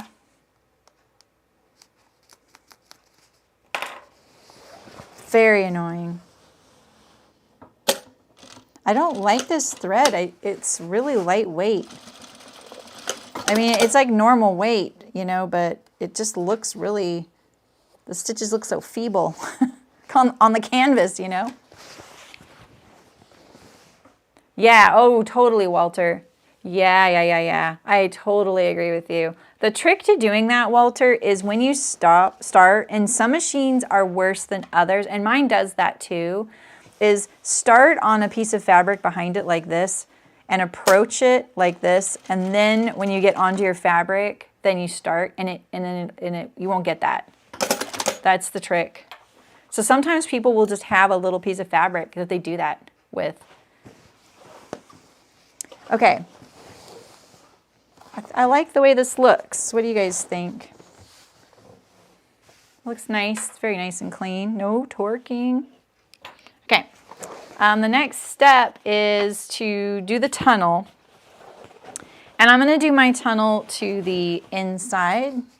But I'm going to wait because I want to make sure I looked in the instructions. Maybe I just missed it, how much you're supposed to turn it in. Because you need to have enough space here for the strap. So I'm going to kind of maybe wait till I have the strap. So, awesome possum. I always think of you when I hear that expression. Yeah, that's another good tip, Sydney. It doesn't work for every spot though. Because sometimes you're trying to catch something right at the beginning. Yeah, and like what Malin said, especially with thin fabrics, yeah, that's a problem. That is not you guys. That's just the nature of the machine and the way the feed dogs are constructed back here. I can tell when my brain's really full when I start making those weird little verbal things. All right, so we did start our pockets here. So let's finish this one here.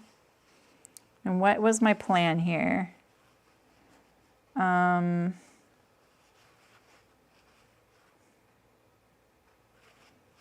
What did I do here?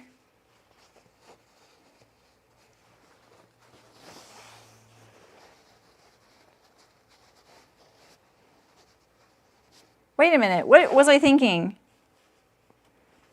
Oh, I'm thinking this. Okay.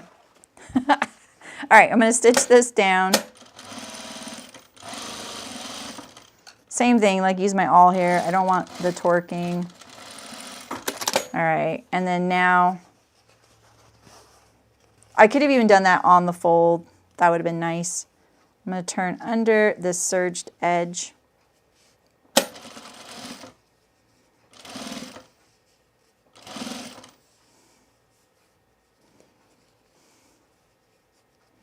Trying to get it equidistant.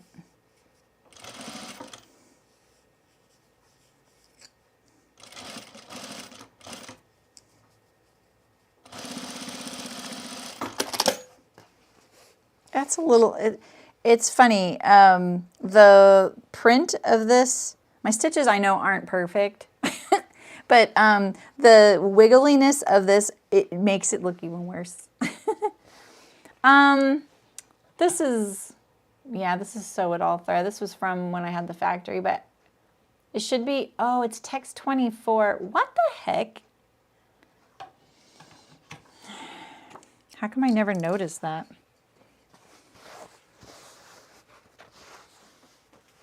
No, no, you don't break it. The needle glances off of it. If it touches it, this is the thing. You can get really close to the needle with this, and your fingers don't have to. Oh, yeah, Rachel. Yeah. Totally know what you mean.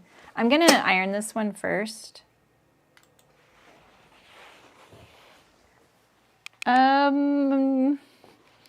No, Janice, but I buy my needles in bulk. I buy them by the gross. I'm kind of doing this in a backwards order, so I apologize. Just because I'm kind of thinking it through as I go. So all I did just now was, see, I have my edge folded here, and I just fold. There's my hem, right, by the way, the notch, right? And now I'm going to edge stitch it. That way I don't have like what I had on the other one where it's not stitched through at the top. I'll pre-fold this too, this little serged edge. I can even do this like this. The reason I serged it is to make it easier to have a nice even edge. But it does add bulk.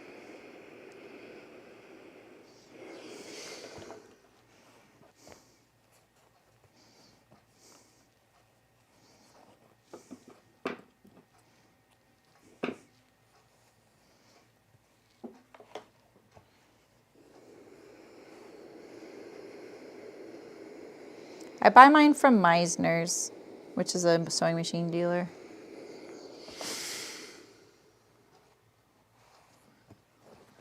Okay.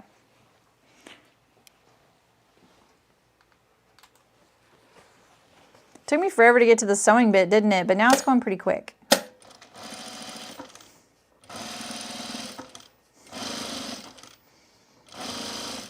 This is kind of why I wanted to do some details to kind of make it last, and I think that's nice. I really did a complicated way to do this though, because I wanted to save the canvas being in there.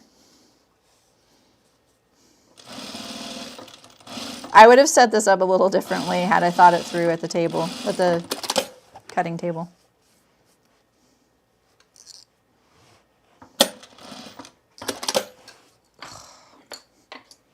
Text 24. Usually your sewing machine, you're using Text 27. There's different types of thread weight too, which I don't know a whole lot about it. Oh my gosh, it's so thin that it's just bending when I try and thread. But I use Text 40, which is heavier. And then there's other thread weight measuring systems where the smaller the number, the heavier it goes. You're lazy about changing needles.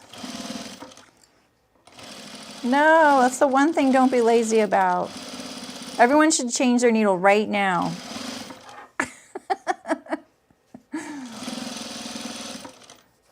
I guarantee most of you haven't changed your needle in a while. Don't wait till it breaks. Oh, Terry, sometimes I have phases like that too. And do you find that it might be just like what thread you're using or the fabric? It's so annoying. It's like my biggest pet peeve, and the one thing I mastered when I was a beginning sewist was preventing that. And I'll tell you, if you're a beginner here and you're like too shy to talk and chat or to like ask questions, I'm going to tell you, here's the trick. If you're a beginner and your machine always comes unthreaded, my machine is automatic. So you don't see me doing things like lifting the presser foot with my hand or my knee even.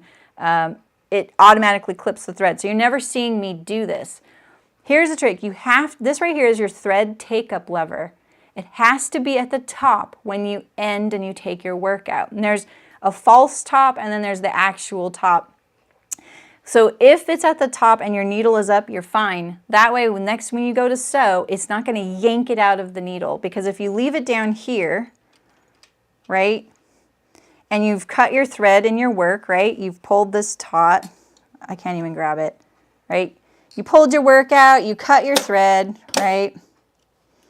It's down here. When you go to sew, you unthread the needle because it pulls it, it yanks it out of the needle. It's just a mechanical thing, right? So the trick is to always leave this at the top. And like I said, there's a false top because sometimes it'll look like it's at the top, like right here or somewhere. It just gets to this point and it's not quite there. So that's it. That's all it is. It's not you. You are not bad. It's just a weird mechanical thing that I feel like took me forever to understand. And once I just learned that, I was like, oh, logic, you know. Nancy, no.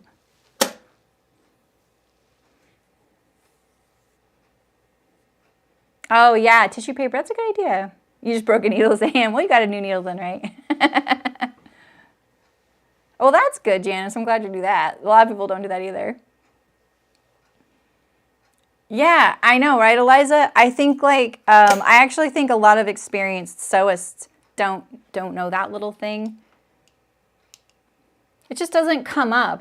Maybe they even know it subconsciously, but they never put two and two together. And a lot of people who are learning to sew on new machines, that happens automatically. Like mine always leaves my work like this. It leaves the machine like that when I leave my work. So I don't have to worry about it. But a lot of machines that aren't that old just don't do that. So you have to make sure. The other thing that you might not know your machine does is if you press, so here's your presser foot, right? The thing, your foot pedal, not your presser foot, your foot pedal. I always mistake those two. So say your foot's on your foot pedal. If you push down with your heel on your foot pedal on your home sewing machine, not your industrial, I'm not talking about industrial, but this is for the industrial.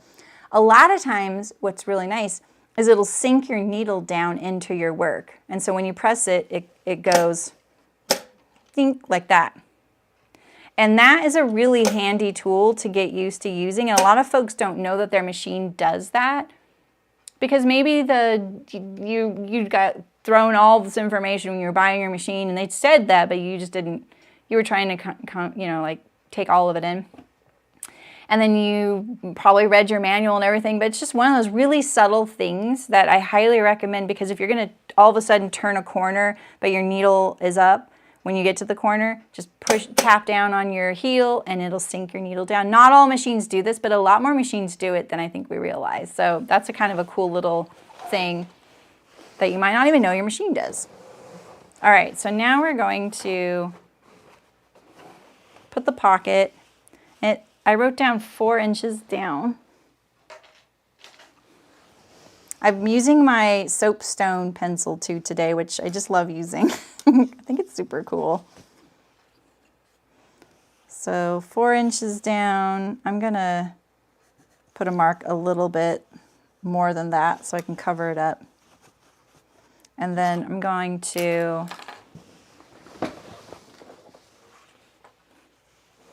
right, Penny? Oh, I bet those are still working.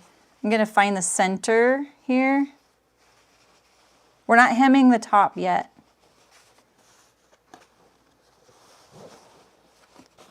Can you please behave? Thank you. All right.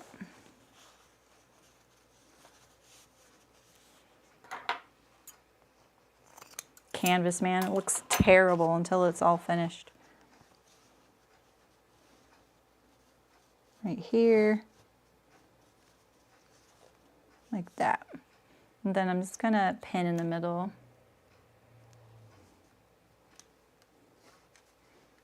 A baseball pillow? Mint pillow was. Yes, Rachel is absolutely true. That is correct. You can also set some up to do an automatic back tack, but it's very slow. A baseball mitt pillow. I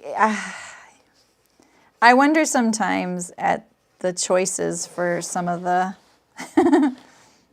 I'm going to do a double stitch around this instead of doing a triangle at the top there. So I'm going to...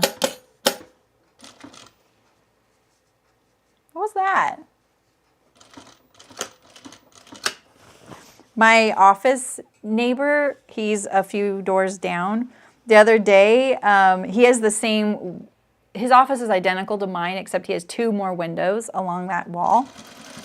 And he said a hawk tried to land right there on the windowsill. These are like not floor to ceiling, but like the height of us.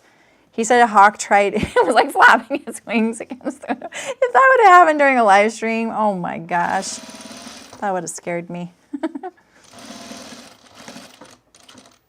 It's pretty funny. All right, so I need 1 more stitch, or like half a stitch, really. Let's get all this stuff out of here.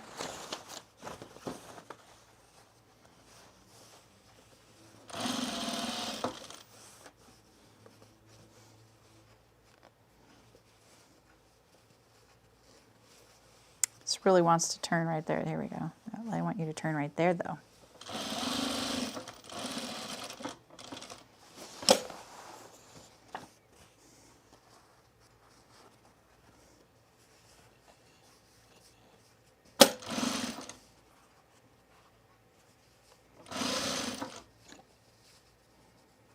Get all those little edges in there.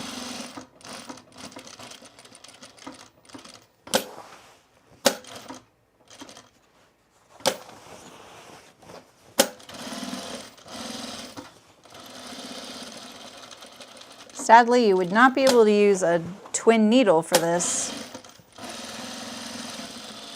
because you have to turn a corner.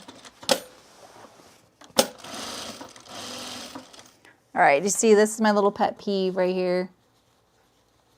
So annoying. Those little threads like poking out the top of my pocket.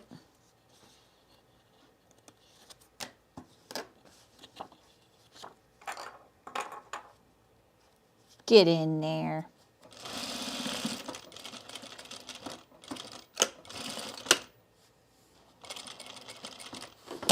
I'm gonna go across the top since I did on the other side. All right.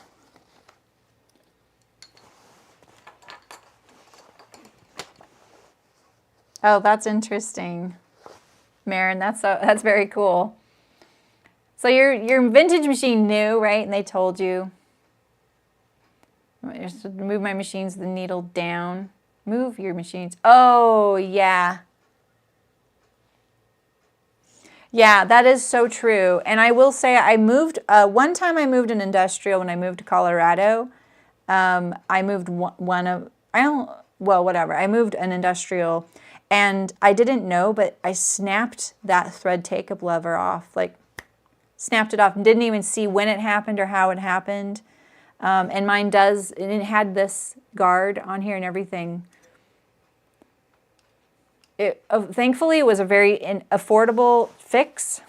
So if that happens to you, don't fret too much. Did you, Terry?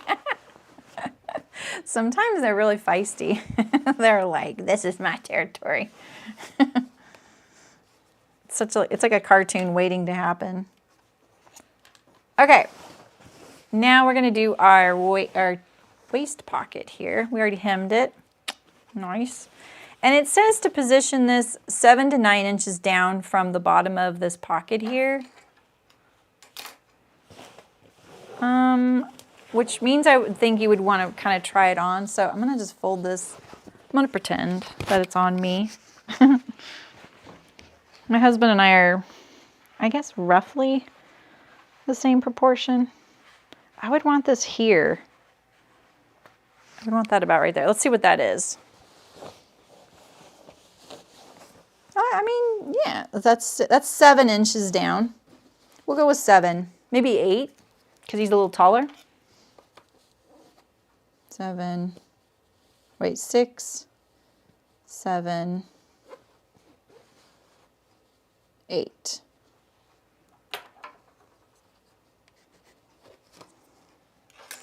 This thing works so good on here. Look at that. So good. I don't know. My husband's not using it for cooking. But yeah, exactly. A phone. Can you imagine? Or maybe a hot pad? I mean, we're going to put some towel loops on here. I guess a cook could do that. My husband is a woodworker and a bike mechanic. And so he has a bike mechanic apron that I think is getting really old. And he loves the idea of the towel, a thermometer. Imagine.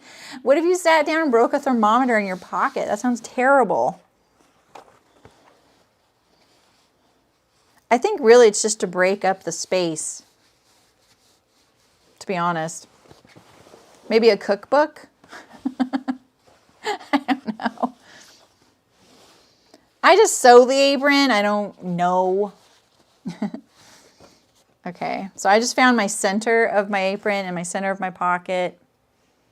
And I'm just going to stitch it down in a few places. I need some stouter pins, though.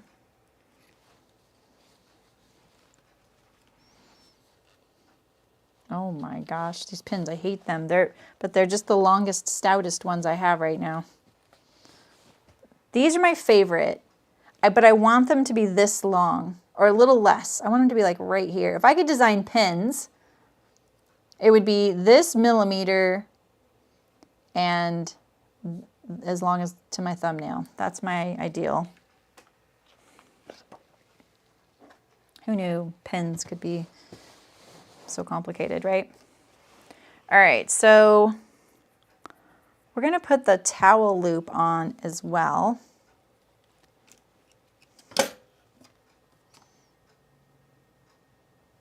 So we need to prep that. I keep unthreading my needle because the thread's so lightweight. I just bump it and it comes unthreaded. Let's finish this, whatever my idea was with these things here.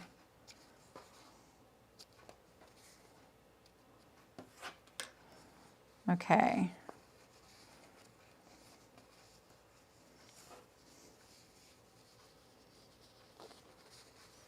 You know what I think I might do? Well,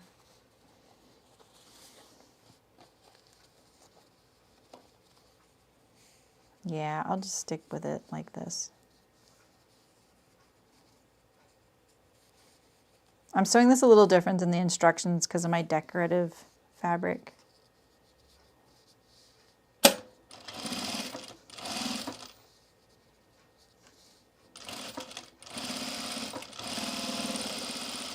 I'm really hoping I caught that. I did, okay.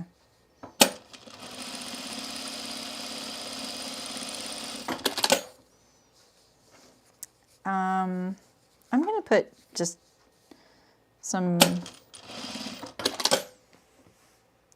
a towel loop so that you can, you know, like have something to wipe your hands on. You hang a little towel there. Let me throw her down. You're like, geez, you're strong. Oh my gosh.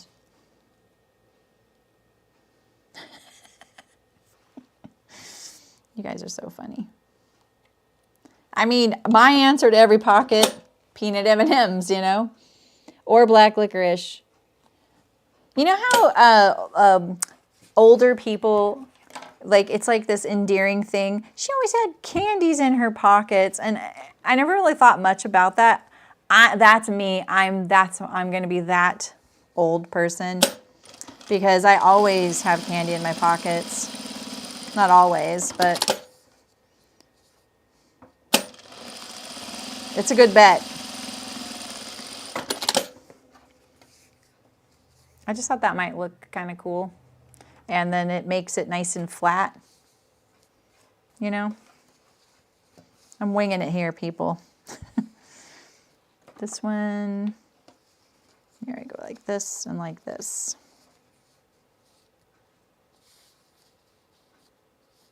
Sewing it in a tube would have been smart, you know, but I was a little worried about the thickness. Got some wiggly happening there, wiggly stuff.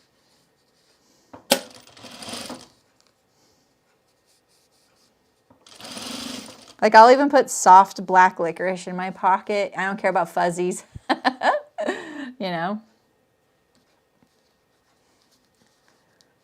Who needs a towel? What were the rubber bands for, Suzanne? That's interesting. This right here is extra right here. So we'll trim that down.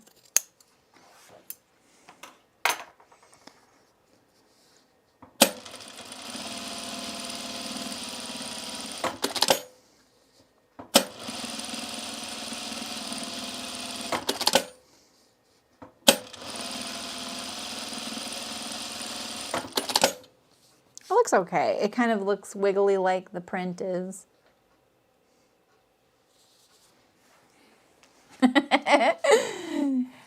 Amy, I might have one of those in my pocket too. A vinyl lined licorice pocket. Oh, I don't have any qualms about eating a fuzzy black licorice.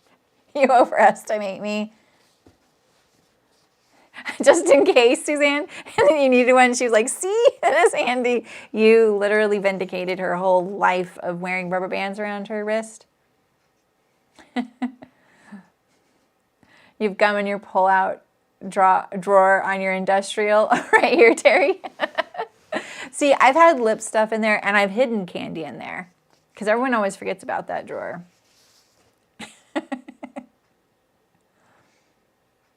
To hold their handkerchiefs. You know, I always thought it was, you know, to punish kids. I feel like they get such a bad rap. All right, so we fold this back. I think you put this like right here, and you turn this back an inch. All right. So I'm gonna start sewing there. Turn it under a ½ inch. I'm gonna put, let's clean up this edge right here. I'm gonna line it up with the hem there.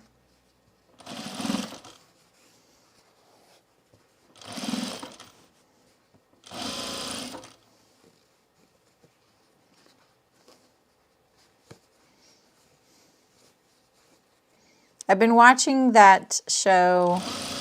I discovered this show a long time ago, like 10 years ago. It's funny because they had the paddle. Okay. Oh my gosh. All right, Nancy. Okay, Terry. I'll see you guys later. Thanks for coming. I'll see you next week. I'm doing the men's Jensen shirt from Wardrobe by Me Patterns. I have an affiliate link too if you guys want. You tuck your towel in the ties, which are long enough to tie in the front. Oh, yeah, exactly, Marin. I think that's, I love it when apron ties can tie to the front, personally.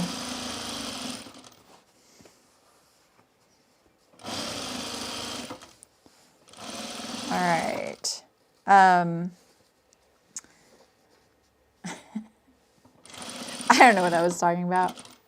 You guys really make me laugh, though, sometimes.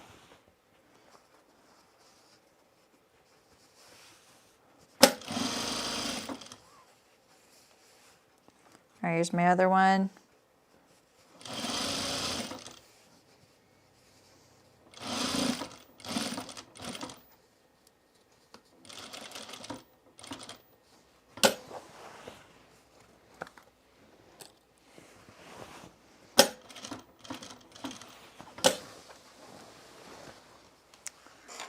Wait. He may or may not have bought a tree. You don't know. I know I got to do something to decorate because this has happened before where we didn't really decorate a whole lot, and it's like we're not huge, like, you know, celebrators of the holiday, but at the same time, I love the lights. We exchange gifts. We have a big dinner. We do all those traditional things, you know. And if we don't decorate, what I have found is January comes and I'm like, it feels really weird that we didn't do something to kind of change the aspect of the, you know, home. it feels like it didn't happen. And I realized my mistake before, so I know I have to do something. This is looking good. All right, so turn back an inch of your towel holder or whatever you guys are gonna do with it. So mine's flaring a little bit right here, so I'm kind of thinking that I gotta make sure that it's hidden behind, right? So I'm gonna see how I'm biasing it out this side so I can make sure. It's probably more than an inch too. It wants to bend there though, so I kind of want to go with it. So I'm going to push that in a little bit. I thought I unthreaded the needle again.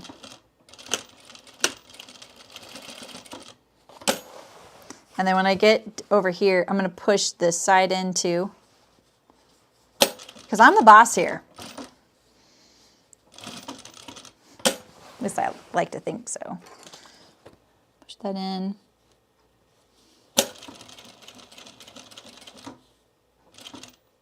There's that. I'm like looking straight to see where it's straight across.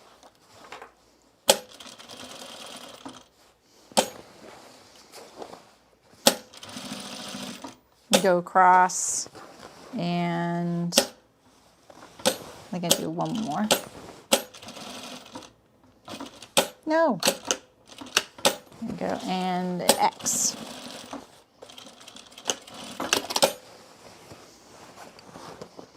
So what do you think, Marin? Do you think that that would be a good like towel loop? I think that it seems kind of short. It looks so big in the picture. Now I'm thinking it looks kind of short. All right, so same thing.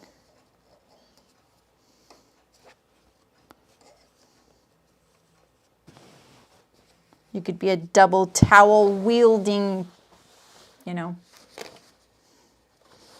apron wearer. I don't know where I was going with that.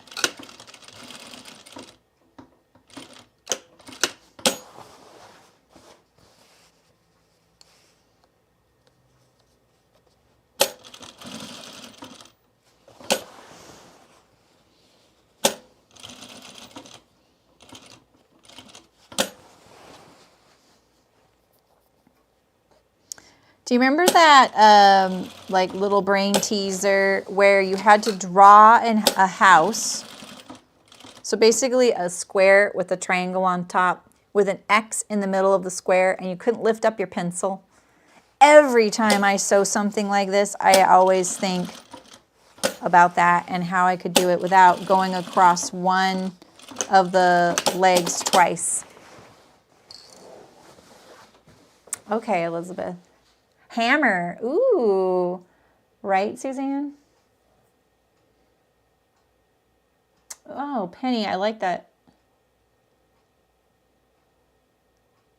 Thanks, Sherry. I like that idea, Penny. But honestly, I'll probably like find a couple black towels to put with it. You know, so that, because if it's grease, you don't see the grease on there. It's looking really nice. Let's look at the whole thing here. I'm really glad I added the trim. Here's the bottom. I hope that this is, you know, my husband likes it. I think I really like this fabric. Yeah, you think so, Marin? Okay, cool. All right, so we need to divide our pockets and do our strap, and that's it. Oh, you're thinking about the same thing about the puzzle, Fiona? Yeah, I always knew the answer. I can't think of what it is right now. Like, I knew how to do it. It's not really possible to do it in a square, though. You need that triangle to be able to do it. I remember that. All right, so the waist looks like it's 3 equal pockets. Oh my gosh, it's just too bright. You can see 3 equal pockets. And then here you have 2 pin pockets. See if there's some guidance in here for that. Oh, and like, look at this one here. This one's kind of cool. This style. I like that. Oh yeah, Suzanne, I like that. A red towel. Yeah, those, yeah, I know exactly what you're talking about. You're thinking yellow, Janice? Okay. The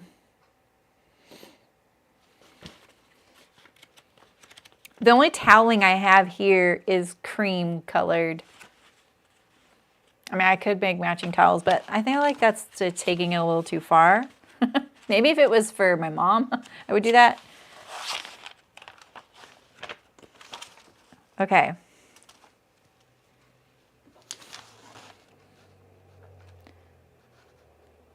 So their suggestion for doing the chest pocket is to go 4 inches from here to here and then divide the remaining space in half.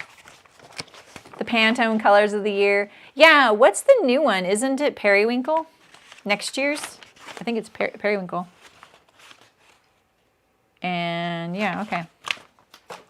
I was thinking of doing a contrast thread for the stitching. I mean, the bar tacks.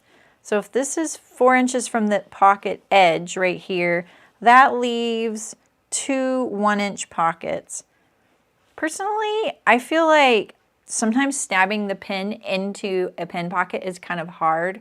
So what I'm going to do is I'm going to do a 4-inch pocket from the inside of my stitching here because I have 2 rows of stitching which took up some of my pocket width here. So let's do that. I'm going to do a little mark here and a little mark here. Or maybe what I'll do is I'm going to do 1 presser foot width. So it's going to be more like 4.5 inches in from the stitching. And then that way, like the phone can go up here and then a pin.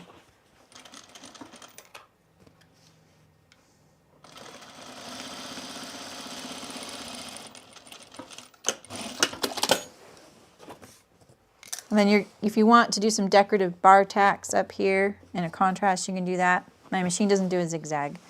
All right, and so let's determine our pocket width.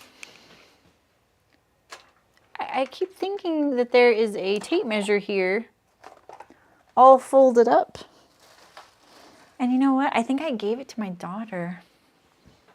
Yeah, right, Margit? I think that you could do that. Whatever you're using it for. I'm getting a tape measure, sorry. I don't have a long ruler over there.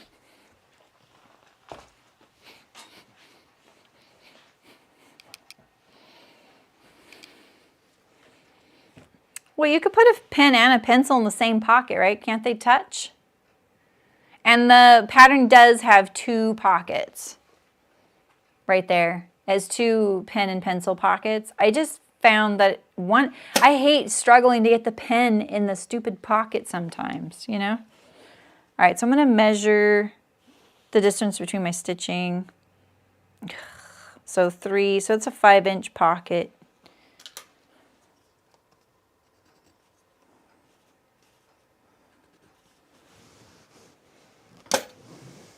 Janice, this isn't even your apron. Back off. All right, I'm going to actually center this a little better. So this is 15 and a quarter. So let's do 5 and a bit, and then 5 and a bit from here.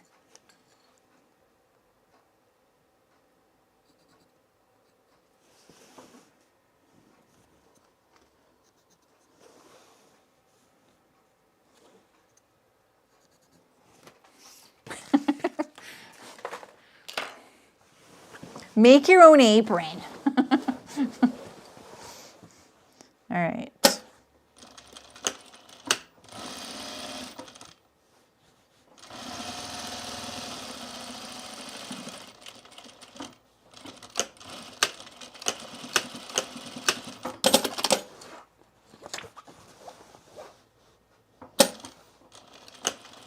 I toyed with doing all contrast top stitch on the whole apron, but You know, sometimes it's kind of risky.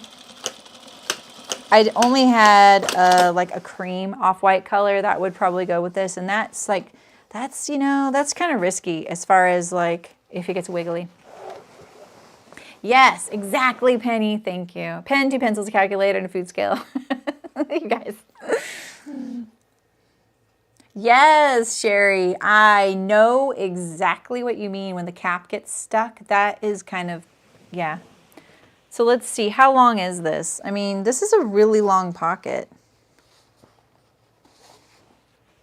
Shoot, I'm like ready to shorten this thing.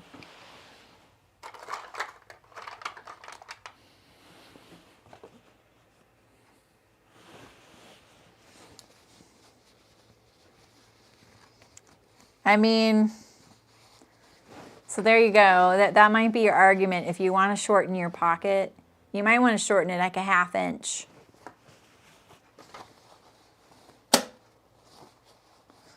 Because you have to be able to do this every time, right? And then my phone's way over there. My phone would fit in there nice though. It only Janice. It does, but it's a Sharpie. Yeah, you're right.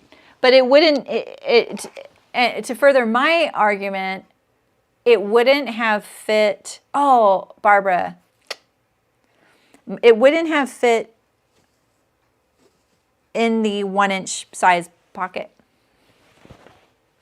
This wouldn't have fit easily in anything smaller. And I'm going to do that, Barbara. I'm going to shorten the pocket. Oh, you guys are so smart. I just love it.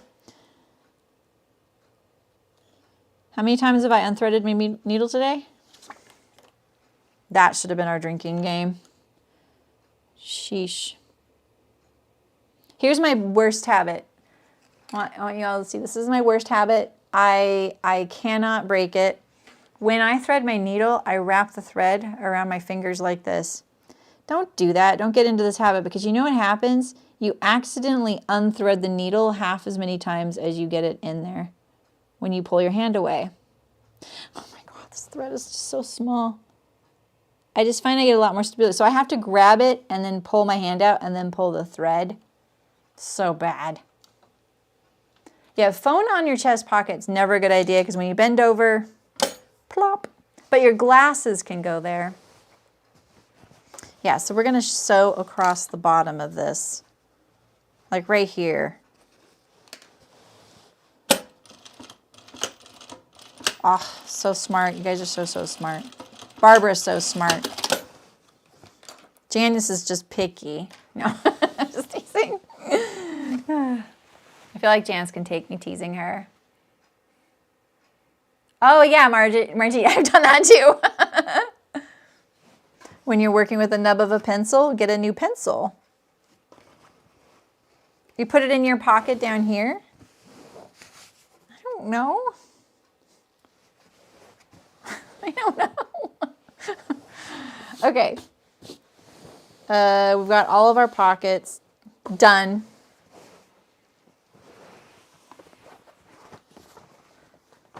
Yeah, no, my friend Brooke, you guys have seen Brooke. She's a mod here sometimes. She dyes yarn. That's her business is Sincere Sheep. And that's all she does is dye yarn. All she does, meaning that's 100% her job. And yeah, exactly, Suzanne. Janice can just keep stowing across the bottom of her pocket to make it shorter. She did that. She dropped her phone into a vat of dye. It didn't go so well. All right, so now we have, our last little piece is this little strap cross channel. And I'm going to look at this. Maybe you could get a longer pencil. That doesn't last very long, a golf pencil, you know? All right, here we are.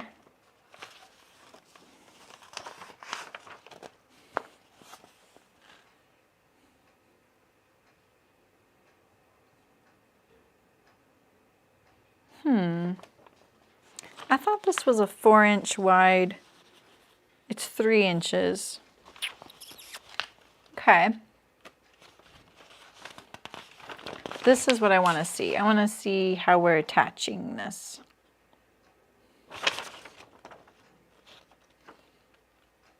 Crossback. Okay, so we're going to make this into a little tunnel. Press two sides of the strap channel towards the wrong side. Okay. 13 inches up. I may have to move it.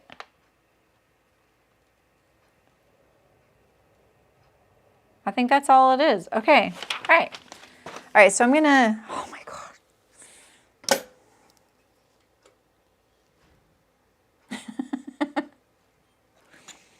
Wow.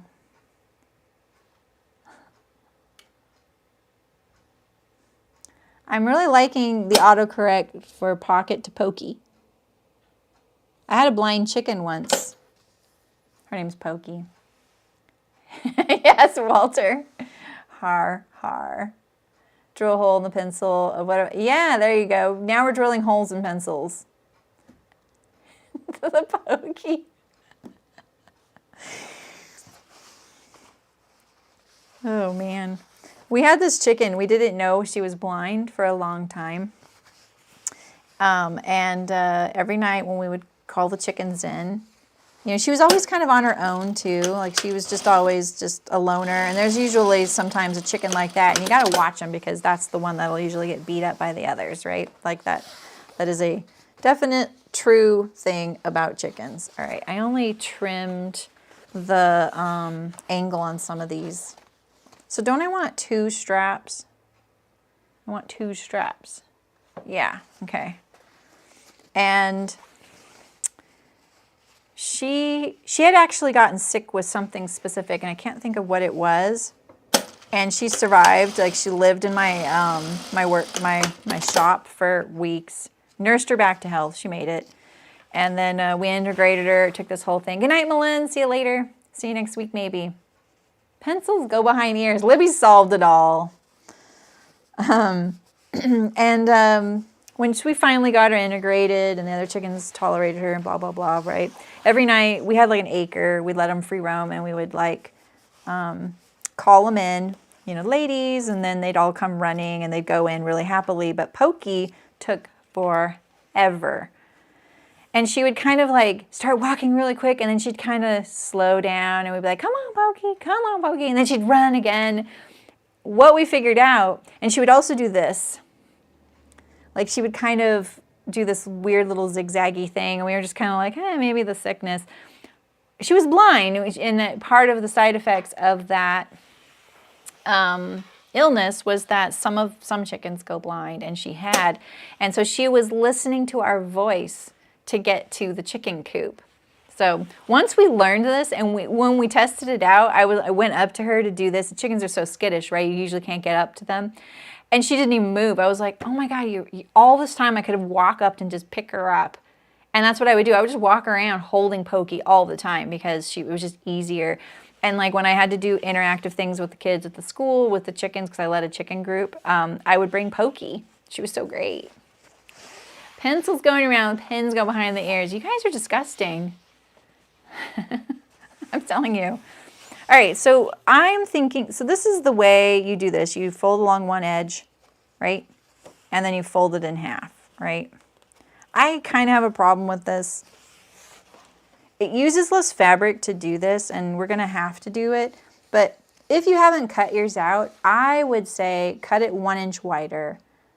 Cut it 1 inch wider and then do this. Fold it in half and iron it. Open it up. Fold it towards the ironed crease there, and then fold it again. And then sew along both sides. It's completely flat. There's no ridge in there because it's all the same thickness. Nothing is folding on top of itself. That's what I would recommend. All right. You guys, no aprons for any of you. Guys are so bad. That's true. Pens and pencils hold up your hair.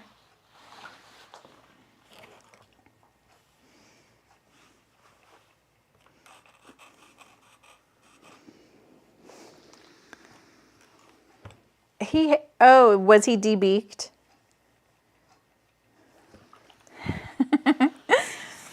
There apparently is not too much to obsess about with aprons. Yeah, a lot of chickens are debeaked, which means the top half, the front, like if this is their beak, the top front half is cut off.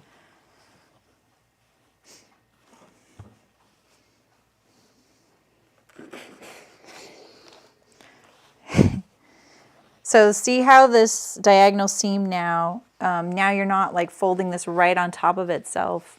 It offsets the thickness. It'll glide a little better through the channels, tunnel.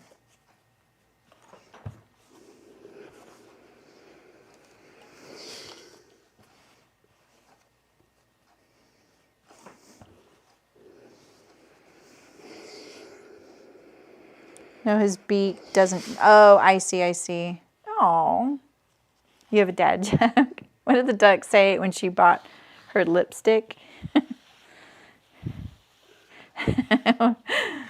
What did the duck say when she bought her lipstick, Walter?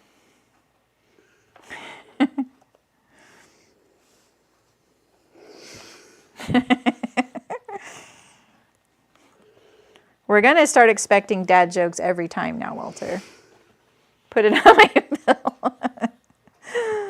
Oh my gosh, you guys are in rare form today. Did you guys just all get off of work? Like, are you off the next couple of weeks or something? What's going on here?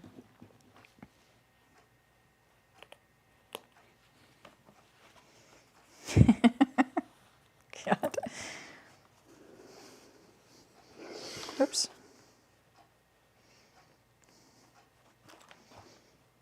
It's easier, like the way I was just showing you, to fold it to here. Now I would end up with a 3/4 inch strap.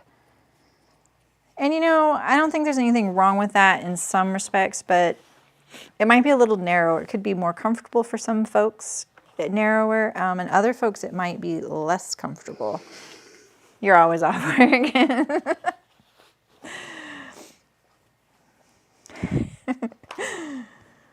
Me either, Janice.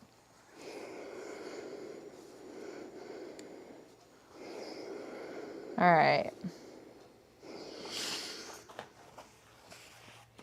Ba-dum-dum. Walter's here all week.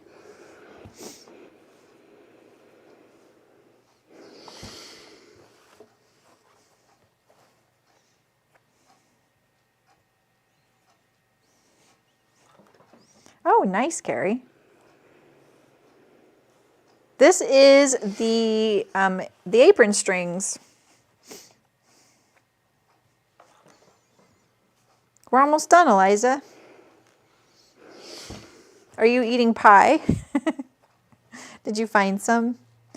That place we used to get the pumpkin empanadas, they also had cherry empanadas. It's something for everybody. Michael loves cherry pie. Hey, Martina. How's it going? Yeah, these are the apron strings, the straps. I feel like when you do it this way, it's harder to be accurate on this part, because now when we fold this to this side, if I can, you have to make sure you're lining it up, you know? That's fine, Eliza.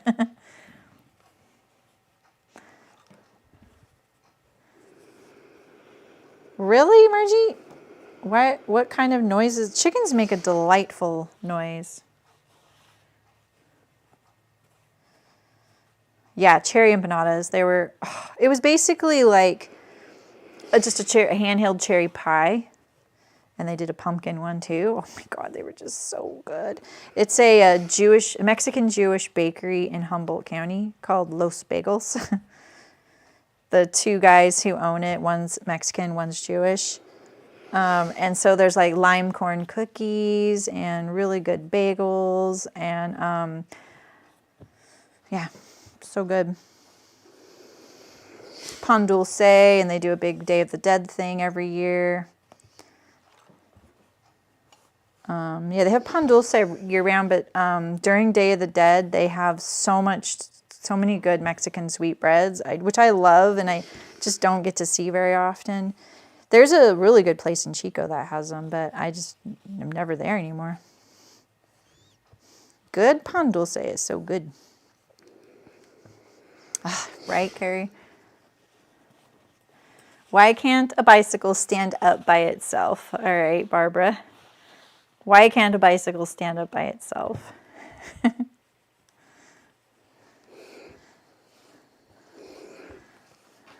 Oh no, Eliza. Oh, a jam in the center. Yeah, that would be a nice, easy way to do it. This cherry pie filling, it kind of felt like a canned cherry pie filling, but in a good way. Like they actually made it.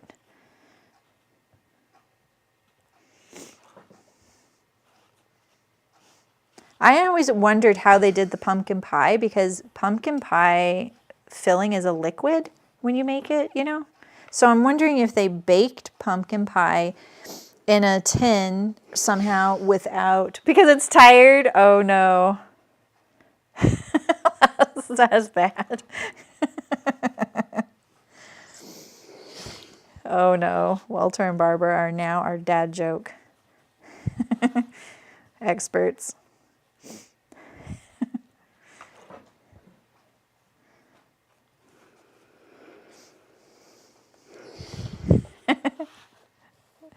Right, Carrie, exactly.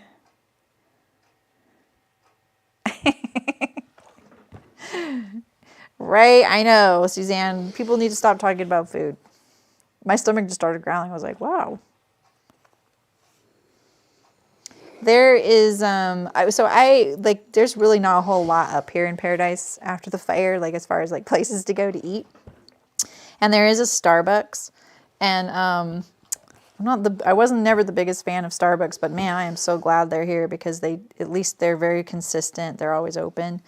And they have this sugar plum Danish that's actually pretty good right now. It's basically like a little cheese Danish with a plum jelly on it. Pretty good. Why is dark spelled with a K? How come I can never guess these?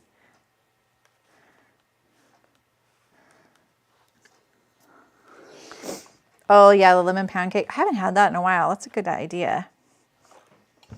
Cricket was just like, oh my gosh, I just finally had the pumpkin bread. It's so good. Yeah, why is dark spelled with a K, Walter? Because you can't see in the dark.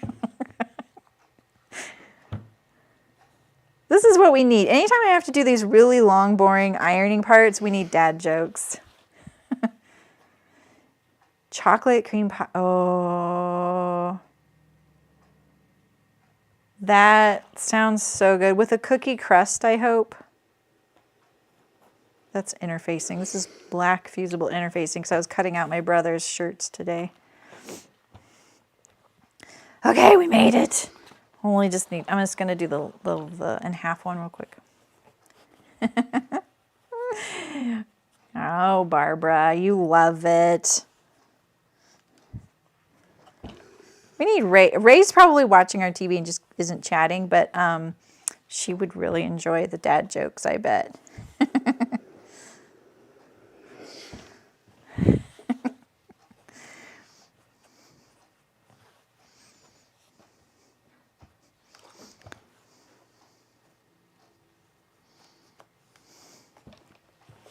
Almost done, you guys. Almost done.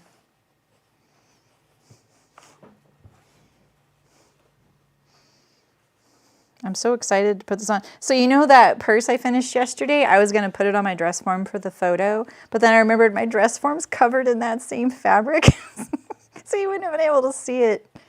Maybe I can put the purse on over the apron. You know? I wanted to be able to show the scale of it. But I covered my dress form in that same dot fabric. Okay, almost there. Oh my gosh. Helen, you're killing us here with these straps. I thought free straps came with every pattern, Helen. I want my money back for this free pattern.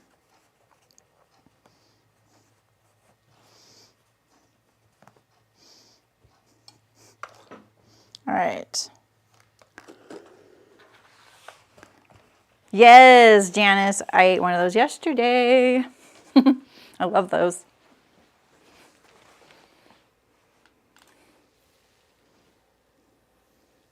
Is this a dad joke, Libby? Or are you asking somebody?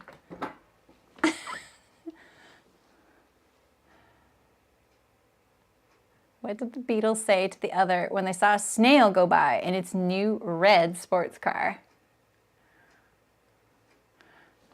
I don't know. Look at that escargot. Oh my God, I can't believe I didn't think of that.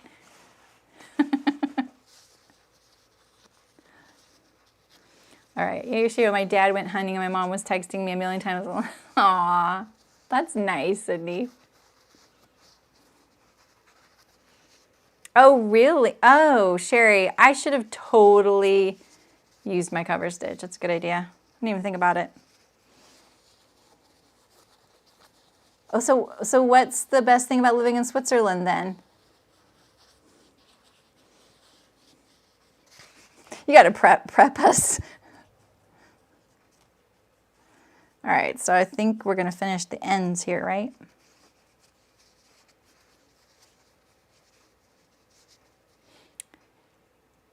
I used to have a baby lock and I loved it, Sherry.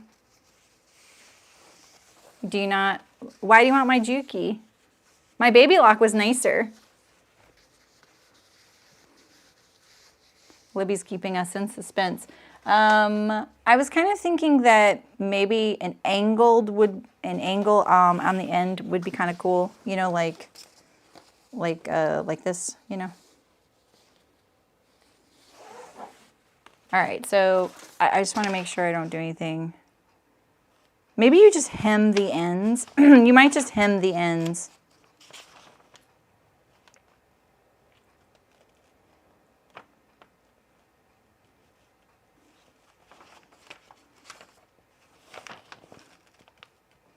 Okay. Oh, yeah. Oh, and then there's a suggestion that you could just let the ends fray and just stitch across the ends if you need to keep down the bulk. Oh my gosh, Libby. That one kind of made me groan. Yeah, the Euphoria, I've seen that one. I looked at baby locks. I really liked mine. I had the Evolve. I just didn't like having to convert it because of the live streaming.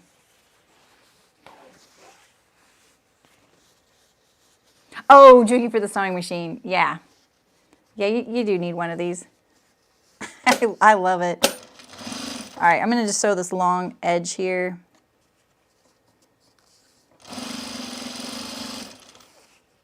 I think the only drawback for an industrial is portability. But they're affordable. You can sew anything with them. If I were to buy another one, I would probably research getting a zigzag. Yes. So if you ever are looking, Sherry, for an industrial, I think it's worth looking into getting a zigzag machine and seeing how it sews. Because if you zero out the width, theoretically you can still sew straight, but I don't know for sure. I think all zigzag industrials would probably be a little different. But then you would have a lot more flexibility, and you probably wouldn't need your home machine, because maybe you could do a buttonhole. That's if I had to do it differently, you know.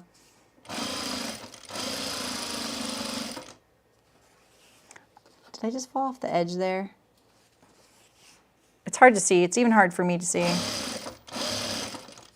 See, this is the other thing. I really like doing it the other way because this little ridge right here makes my style presser foot. It kind of cants it to one way or the other. So it's hard for me to stay right on the edge.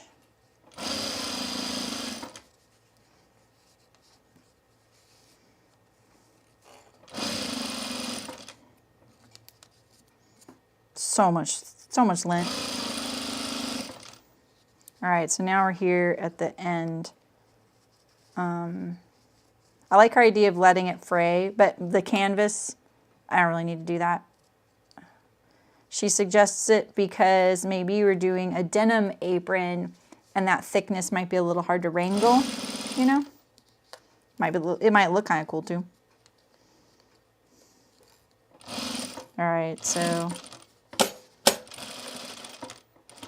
do I dare go back along this side? Oh man, well, apparently I fell off the edge. Hey Kathy, welcome. If you're watching live, you're welcome to chat with us too. That was really a bummer right there.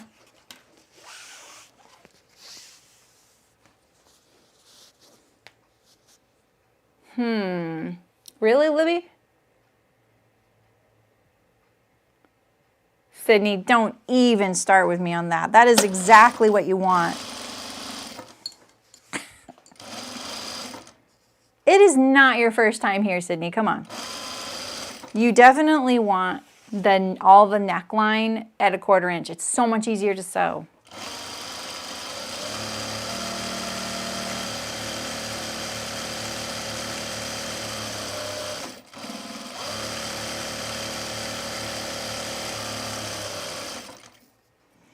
Touched the floor. Lint lava.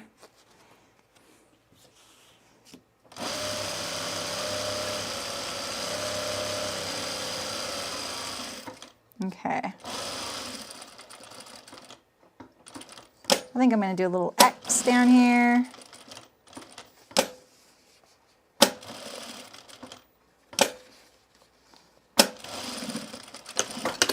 All right, so I have a little X on the end of our tie. Sticking with the theme. Why is the stay stitching outside of the 1/4 inch mark? What? Oh, did you stay stitch it there? Or did they tell you to do that? Yeah, right, Elizabeth? How long is this? I would say, I mean,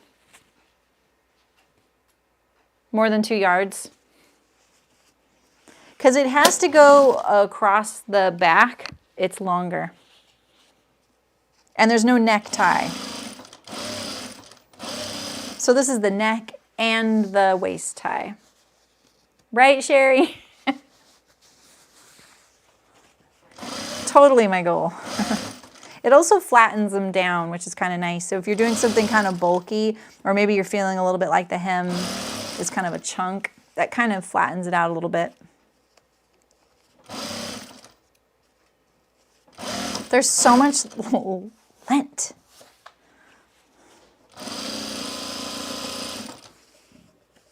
Okay.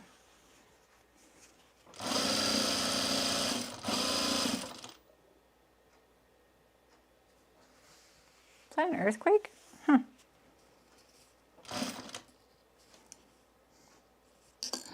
I'm gonna undo this, fold a little tiny bit right here.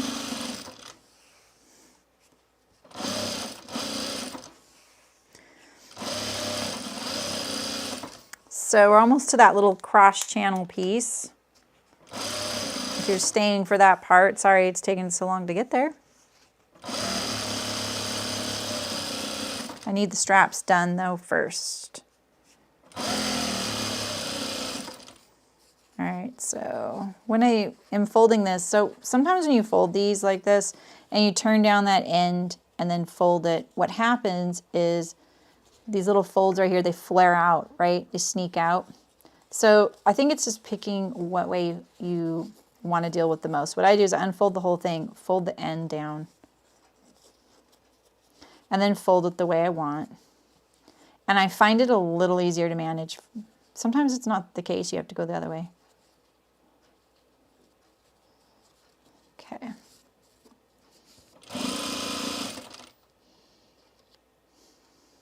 There were like 50 turkeys behind my house today. It was pretty neat. There's a couple of turkey flocks, and they must have all like finally grouped up. Maybe it's like a celebratory, you know, we made it past Thanksgiving thing. I don't know. Ray! Yeah, I knew you'd like those dad jokes. Thank you, Ray. Oh, okay, Sydney. That is a bummer. But at least the stay stitch isn't backstitched, right?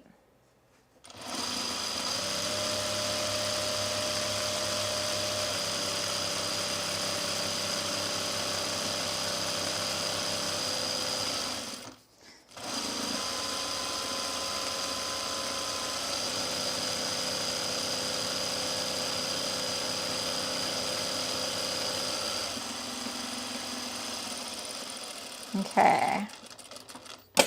Now the X.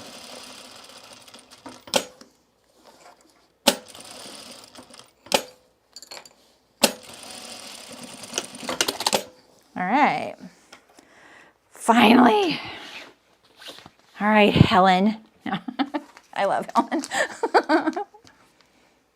Good, that's good, Sydney. Maybe you can just pull it, you know, like a gathering stitch.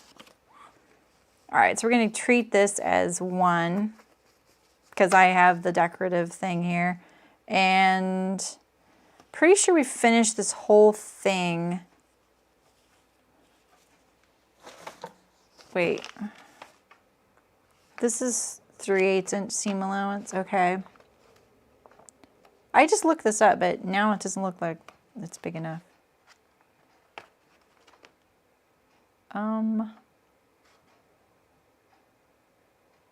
Oh yeah, press two sides of the strap towards the wrong side.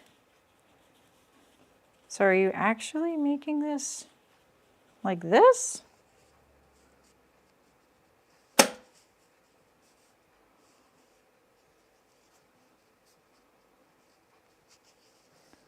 This doesn't seem big enough. But I guess it would be. All right. You know what? I'm probably going to take this off.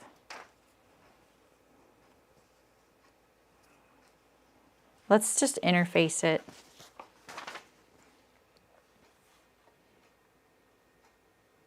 Yeah, Ray, absolutely. Yeah, you can share all kinds of stuff in there. It's awesome. It might be a couple months though. I'm going to go to the surgery real quick.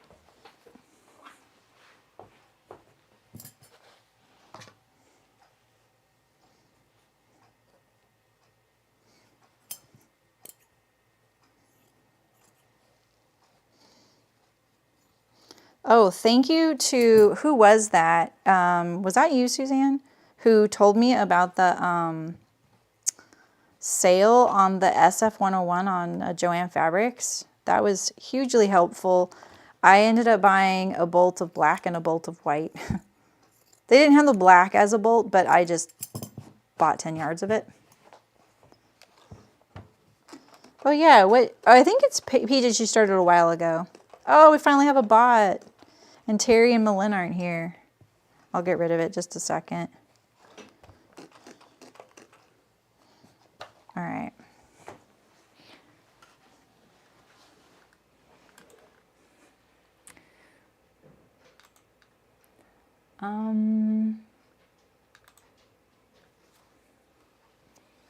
On the SF101, it looks like 10 yards. Which way do we want this to go? I'm going to go this way. 3/8 inch seam. That was about right.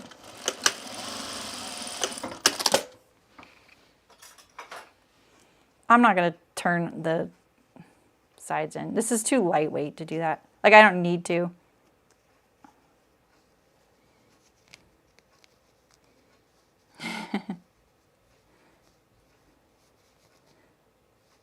I always wonder if they're like people who have YouTube accounts that are inactive.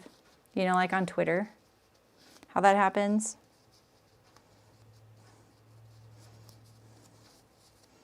And so let's see, I'm gonna try and just open up the seam allowance with a chopstick, like this, right?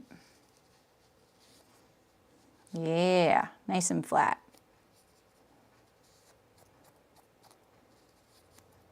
Okay, yeah, that's nice and flat. All right.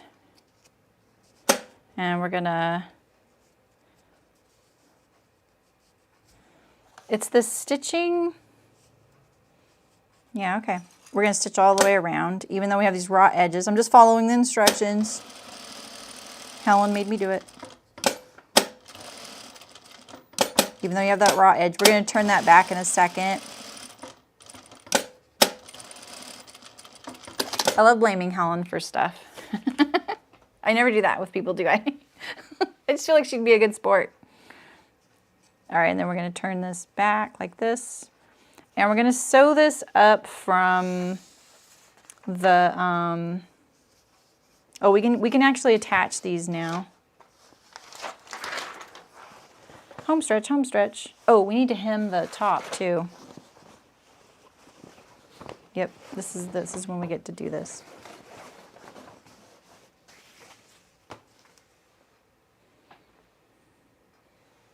Hey, right, Carrie, I know.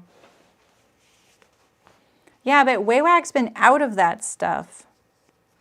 Like, I've tried buying it from them, you know?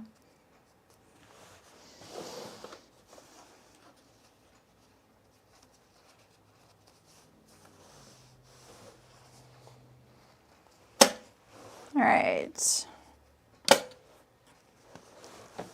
So this is a 1.5 inch. I'm going to do a 3/4 inch turn because I think that looks like the edge will be nicer.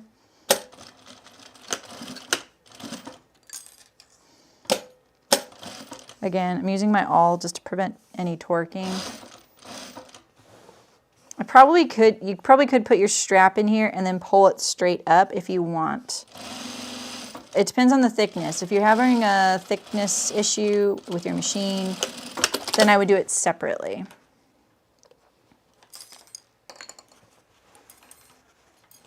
All right, and so now we're gonna put the strap, and let's see. I'm just looking at this going, what do I want here? I'm thinking that what I'm gonna do, I'm gonna trim this little edge nice and clean. And I'm gonna butt it up against this folded edge here. Oh, Catherine, you're getting coal for Christmas for sure.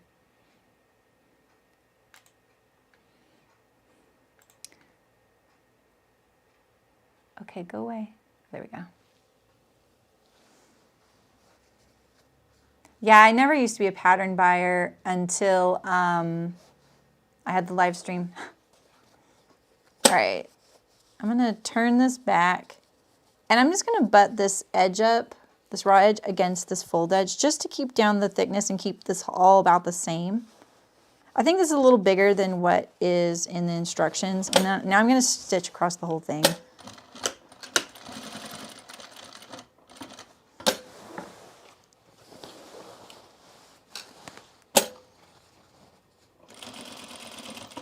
Make sure you're trying to keep it all lined up and stuff like that. It'll be nicer.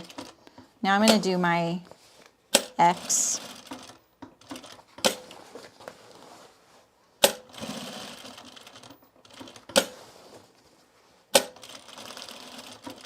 Probably could have planned this X out a little better. It's a little more squished than the others.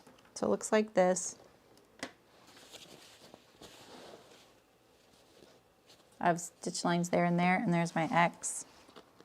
Feels very sturdy though, and it feels all the same thickness, which I kind of like. And then where's our other one? Here's our other one. We'll do the same thing.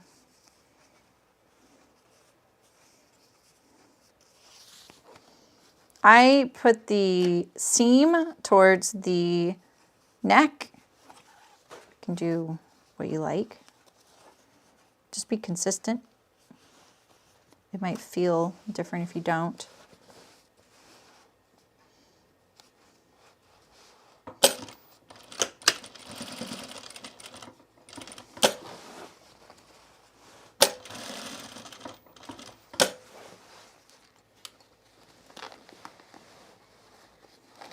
Yeah, Carrie, I think that's a good idea actually, because then you can kind of build a library of patterns of things that work and don't work. Thing is, like, every pattern in the garment industry is built with using a pattern that already exists. Oh, I've listened to 9 of those books. Absolutely, Walter. I am just loving your guys' enthusiasm for this Mighty Networks thing. Okay, I did my X a little wrong this time. So yeah, oh gosh, I just really got myself into a pickle here, didn't I? All right, there we go. Let's get rid of you. So the idea that patterns are started from scratch every time is not the case. Yep, Carrie. All right, Barbara, yeah, go get your, oh, it's 2 o'clock. Yeah, you should go get your machine for sure. Yeah, so once you start, like, you find that one pattern, you're like, okay, I like this thing. This fits me really good. And then you start figuring out what other patterns could I make using this one that already exists. I think that that's the way to go, you know. I do it all the time still myself. So, you know, and that's what pattern companies are doing. They're using their block, they're like, I used to get a list. Like when I worked at Hind, there would be like 200 new styles. It was crazy. And for a lot of them, it would just be very straightforward. But there'd be like 20 of them where they'd be like, there would be like notes. Use style 16248, lower neckline 2 inches, bring in the back. It would be like really vague, but at least I would know, okay, they really like the fit of this particular style. And then I would look at that style and go, that sketch cannot be made from that style. And I would have to talk with them because they're not pattern drafters, right? And sometimes designers, I hate to say it, they aren't good pattern drafters, and it's very common. They're more about the aesthetic and the marketing and sales rather than the construction. It just depends what kind of designer they are, you know? So I think it's always a good idea to start with patterns you know the fit of, or you know the construction of, you know? Sometimes I see people say, oh, you know, I made this shirt, but I used the neckline construction from this other one because I know how to do that. And I think that's brilliant, you know. All right, so 13 inches up.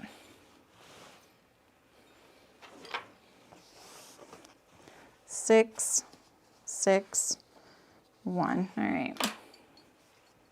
And are we putting this on this side? I think we are. Oh, that's great, Carrie.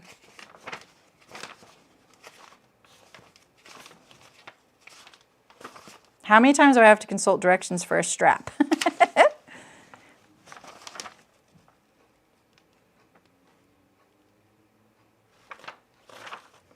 Yeah.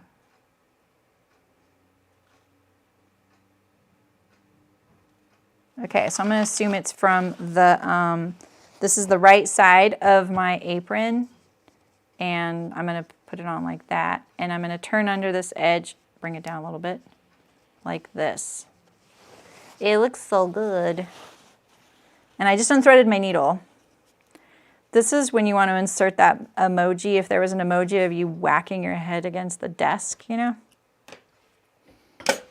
How many times have I unthreaded the needle today because this thread is so weak? Oh, don't go to that. All right.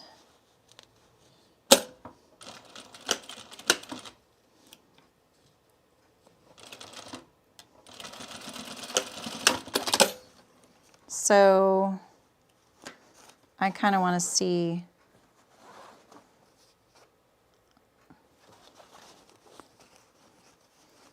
I think I'm going to stitch it.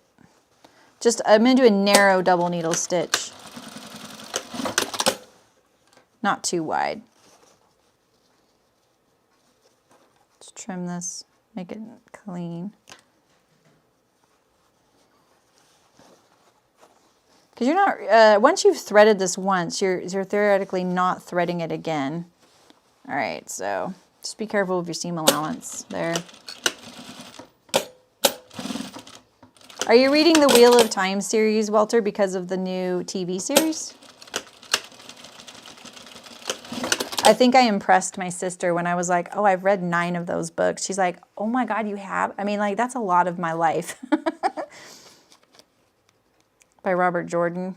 That is a hefty series. It's like 23 books, and each book is like 40 hours. And that's why I bought them. Because you really get a lot of bang for your buck with your credits. So, okay. Oh, nice, Libby. I think that's a great idea.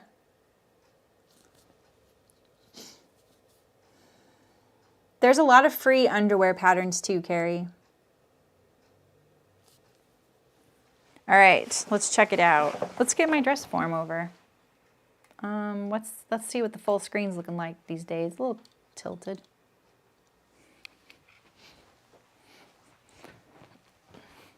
My husband still hasn't been able to even try on the Ozark vest because he's on crutches.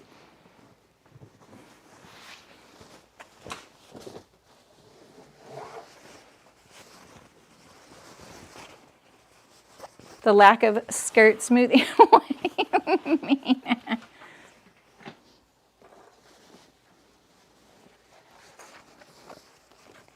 Oh, I have been, I've read a Jemison book.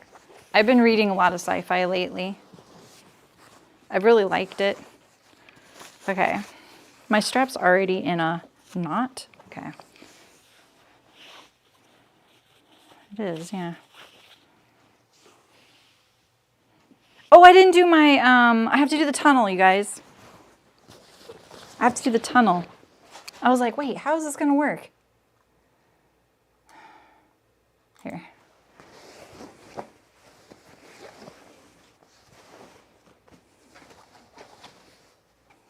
Walter. I know, my husband's watching it, and I was like, oh, interesting. You're watching that? We need the, right? So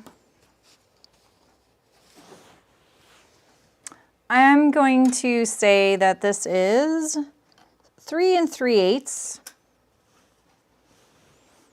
I think a contrast like bar tack is kind of a cool idea. I think actually, you know what I'm going to do? I'm going to do a square with an X in it. And I'm trying to decide how to do that. Let's draw it. Sorry, I was so excited about the reveal. So something like here.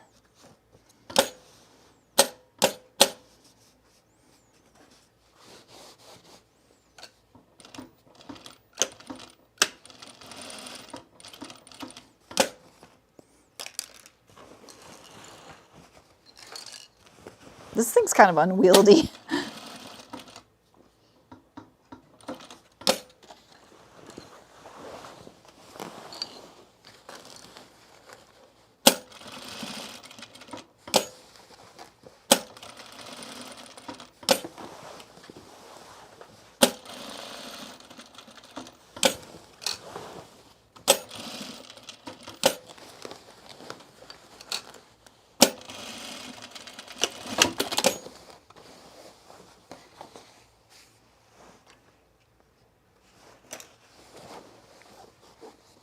I sort of want to edge stitch right here too, you know, like that just feels really weird to me, but I'll leave it.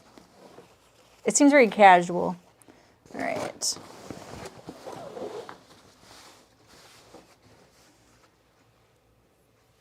Oh yeah, did you have a tree or not? Okay, Libby, see you later.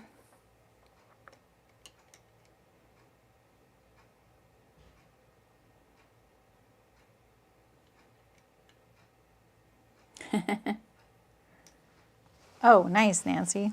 That really does sound easy. All right, so 3 3/8 I said, right? All right. And let's do the perpendicular thing, and then we're gonna do this too. We're gonna make sure it's folded in half. Oh yeah, that's not lining up.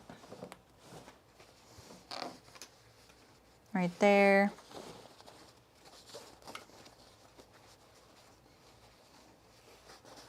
Like that. Okay.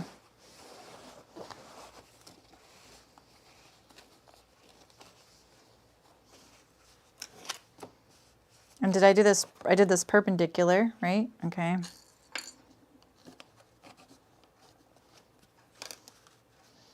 This thing works so good on the canvas.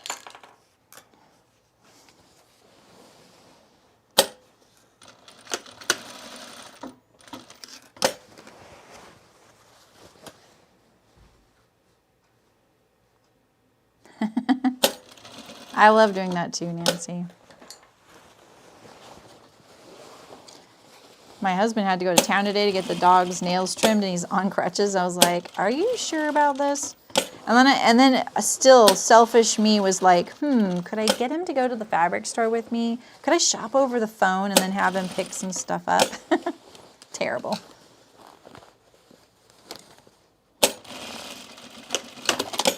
I'm looking for 2 more pieces of fabric minimum right now for Christmas gifts.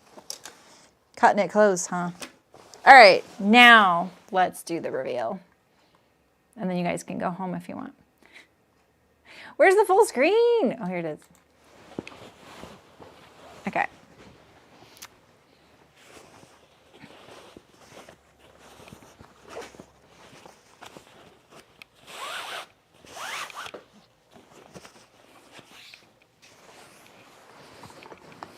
Needs a pressing, a good pressing too.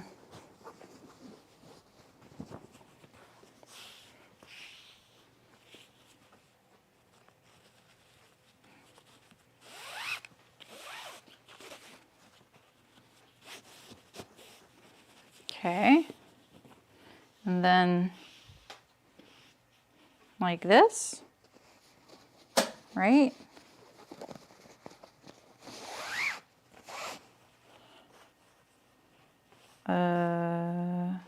Wait, I gotta flip this. Okay, like that. Okay, okay. All right, so then we're gonna go in this one here.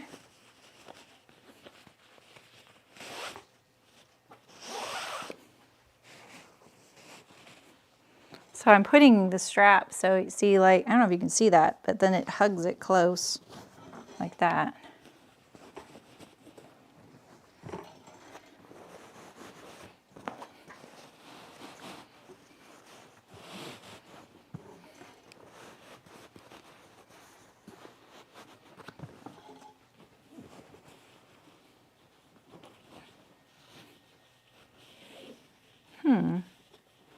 Not sure about the tunnel idea, but hey.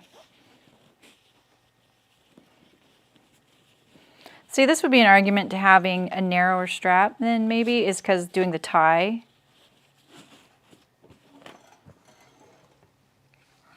All right. It's not a surprise. I think he is going to love it too. It is a lot of thinking to put the apron on.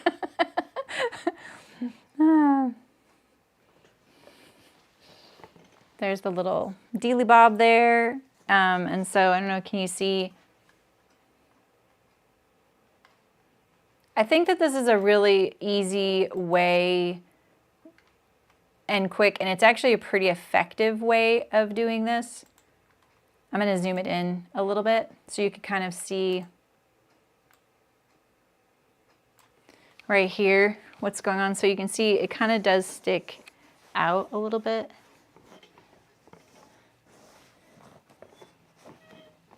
So maybe this would be flipped this way. There's a lot of flipping and stuff. But once you had it adjusted,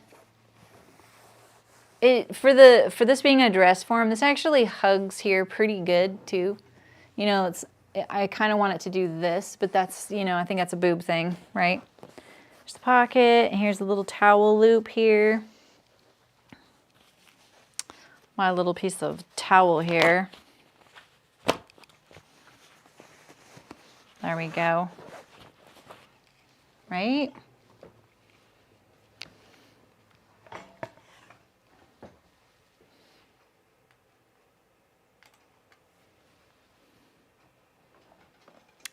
Well, I think if you want to do all this like edging, that adds a layer to it, Eliza, but honestly, no, I don't think it's that involved at all. Making the straps, I think you came in right after I explained a different way to do the strap. And I would look at that because I'll explain it in just a second. Because I think that you could do the strap and it would take a lot less time and it'd be a little easier. You know? And that would be make the strap 1 inch wider along the whole length if you want it to stay 1 inch when it's finished. And then iron it, you know, along the length, iron it to the center and then iron it again so that you're ironing basically the strap into quarters. And then it's all one thickness and you just edge stitch it. Rather than ironing like 1/4 of an inch and 1/4 of an inch along the long edges. I don't know if I have a pencil nubbin.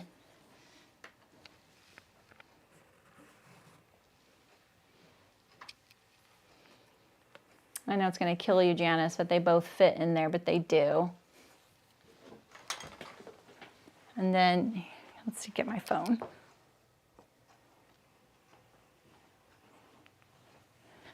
See, that would fit here. Just disappears. This is what I would do.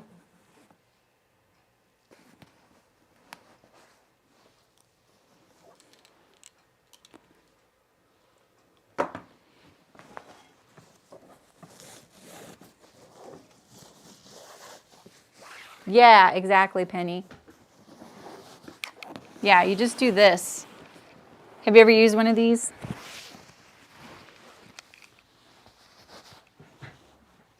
I forgot what I named her. What did I name her? You do? Okay, good, Eliza. Yeah, I do that a lot in like making straps in general. I think you can sew those. Oh, this is nice. This adjusts really easily.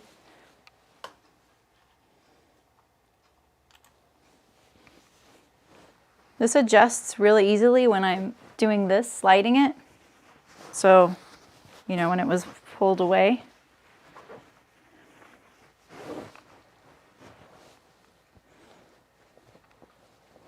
I think this strap is long enough to go to the front on me, and I have quite a belly right now.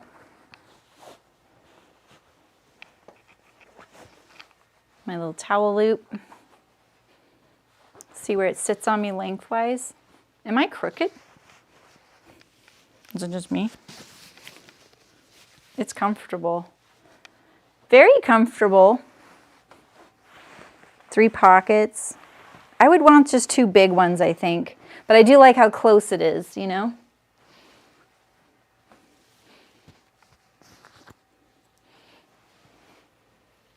I can't do this.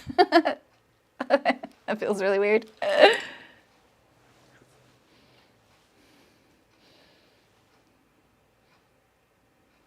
Yeah, it was. We came up with kind of funny, or I had Saremy for a while, but then, was it Trixie?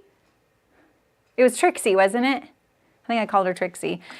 My philosophy is if you can't remember a name, it probably wasn't the right name, but I like Trixie a lot. Trixie. It feels weird to name something that already has a name. Triple. What?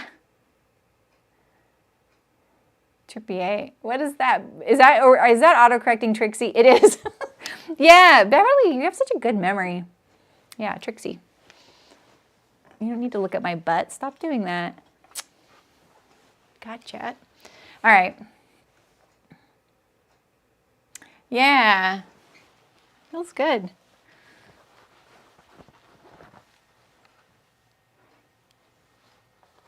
See what it looks like without the... Does this bug you that it's offset? Because I think that is something, like it doesn't bug me, but it kind of could, you know? So maybe you do it in matching fabric so it doesn't. I don't know. Anyway. But it's a free pattern and very customizable.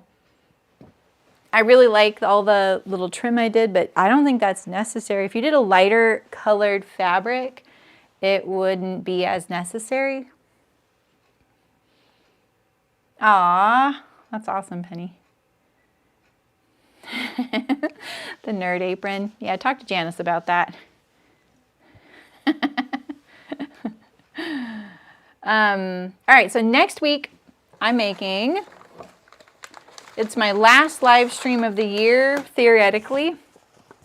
I'm going to be making this, oh, it's still on me. Okay, I'm making the Jensen. It is a button-down shirt by Wardrobe by Me.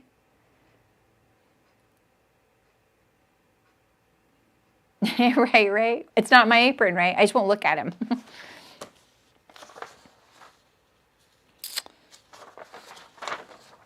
Oh, I don't print everything out when I print stuff out, so sorry, I don't have any other sketches beyond this right here. But I thought it'd be fun to do one more men's shirt and try out Wardrobe by Me. If you want to buy it, I have an affiliate link. Just go to my website, and it's there in the Support Me Viewers tab for Wardrobe by Me. And thanks. You can buy any pattern from them, honestly. I'm not sponsored by them or anything. It bugs you a little bit, Nancy? Yeah, I think it could bug me too. The mirror thing. Well, cool. Well, thanks for a great gift sewing week, you guys. I got a lot of stuff done. That's exactly right, Elizabeth, right? A Pendleton shirt jacket out of the wool. Well, I did just do a plaid Fairfield button-up. Oh, cool, Delwyn. Bye, Walter. Yeah, so... yeah. I'm going to be doing this in a fabric. I don't have it here. I got to wash it, but it is a 90% cotton, 10% yak wool that I got from Maker's Fabric. It is the softest flannel I've ever felt in my life. It is so soft. I'm like, I can't even feel it. It's so soft. He doesn't know I'm making this for him. He will see it in probably in my schedule next week, but he hasn't seen the fabric. It's at home in a bag. You want this apron? I like it. I wish I wore aprons because it would be really nice at work sometimes, because my old table used to scratch the front of my clothes, and like all my hand knits. Like I would never have worn this hand knit sweater to work before because the front of it would get scratched. So, thanks, Nancy. All right, well, thanks for watching, you guys. Thanks for Gift Sewing Week. We streamed 5 days in a row. It was really awesome. Thanks for the enthusiasm. Thanks also for the enthusiasm on the Mighty Networks thing. I really hope you guys like it. I think you guys are going to. I'm not going to do it unless I think you guys are going to like it.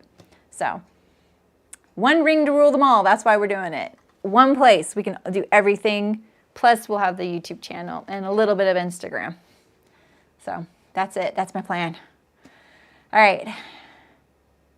With pink lemons, I like it. Lemons are so iconic. Bye, Eliza. Yeah, Carrie, thank you. Thanks for coming. And if you're new here, I'm usually live Wednesday, Thursday, and Saturday, 11 a.m. Pacific. I'm streaming next week, and then I probably won't live stream for the rest of the year. Bye. That's what my brother says every time. And then, but you might see me. I don't know. I can never guarantee. Even a little drama. Yeah, Janice, I think you were the drama this time. Just teasing. Hey, Denise, thanks. Back to PJs, Ray. Get those done. You're making some good headway, Ray. All right, guys. I'll see you guys soon. Have a great weekend. Good luck getting any holiday sewing. And just remember, Don't kill yourself trying to get gift sewing done. Trust me. People will love it no matter when. Focus on the packages that have to get mailed. It's always nice to get late Christmas gifts and stuff like that if that's what you're doing. Don't stress about it. It's okay. You know? Enjoy it. If you're not enjoying it, don't do it. Get them a gift card. Or just tell them in a little card, hey, I've got this little thing for you. It's just not quite done yet. I made a little note like that last year. I should post it again. All right, I'll see you guys soon. Yeah, me too, Sherry. I know. Maybe I'll do it with his eyes closed so he doesn't see it. Golf pencils for Janice. Janice wants golf pencils in her woodworking apron. Come on. No, I'm just teasing. Bye, Rachel. All right, I'll see you guys soon. Bye.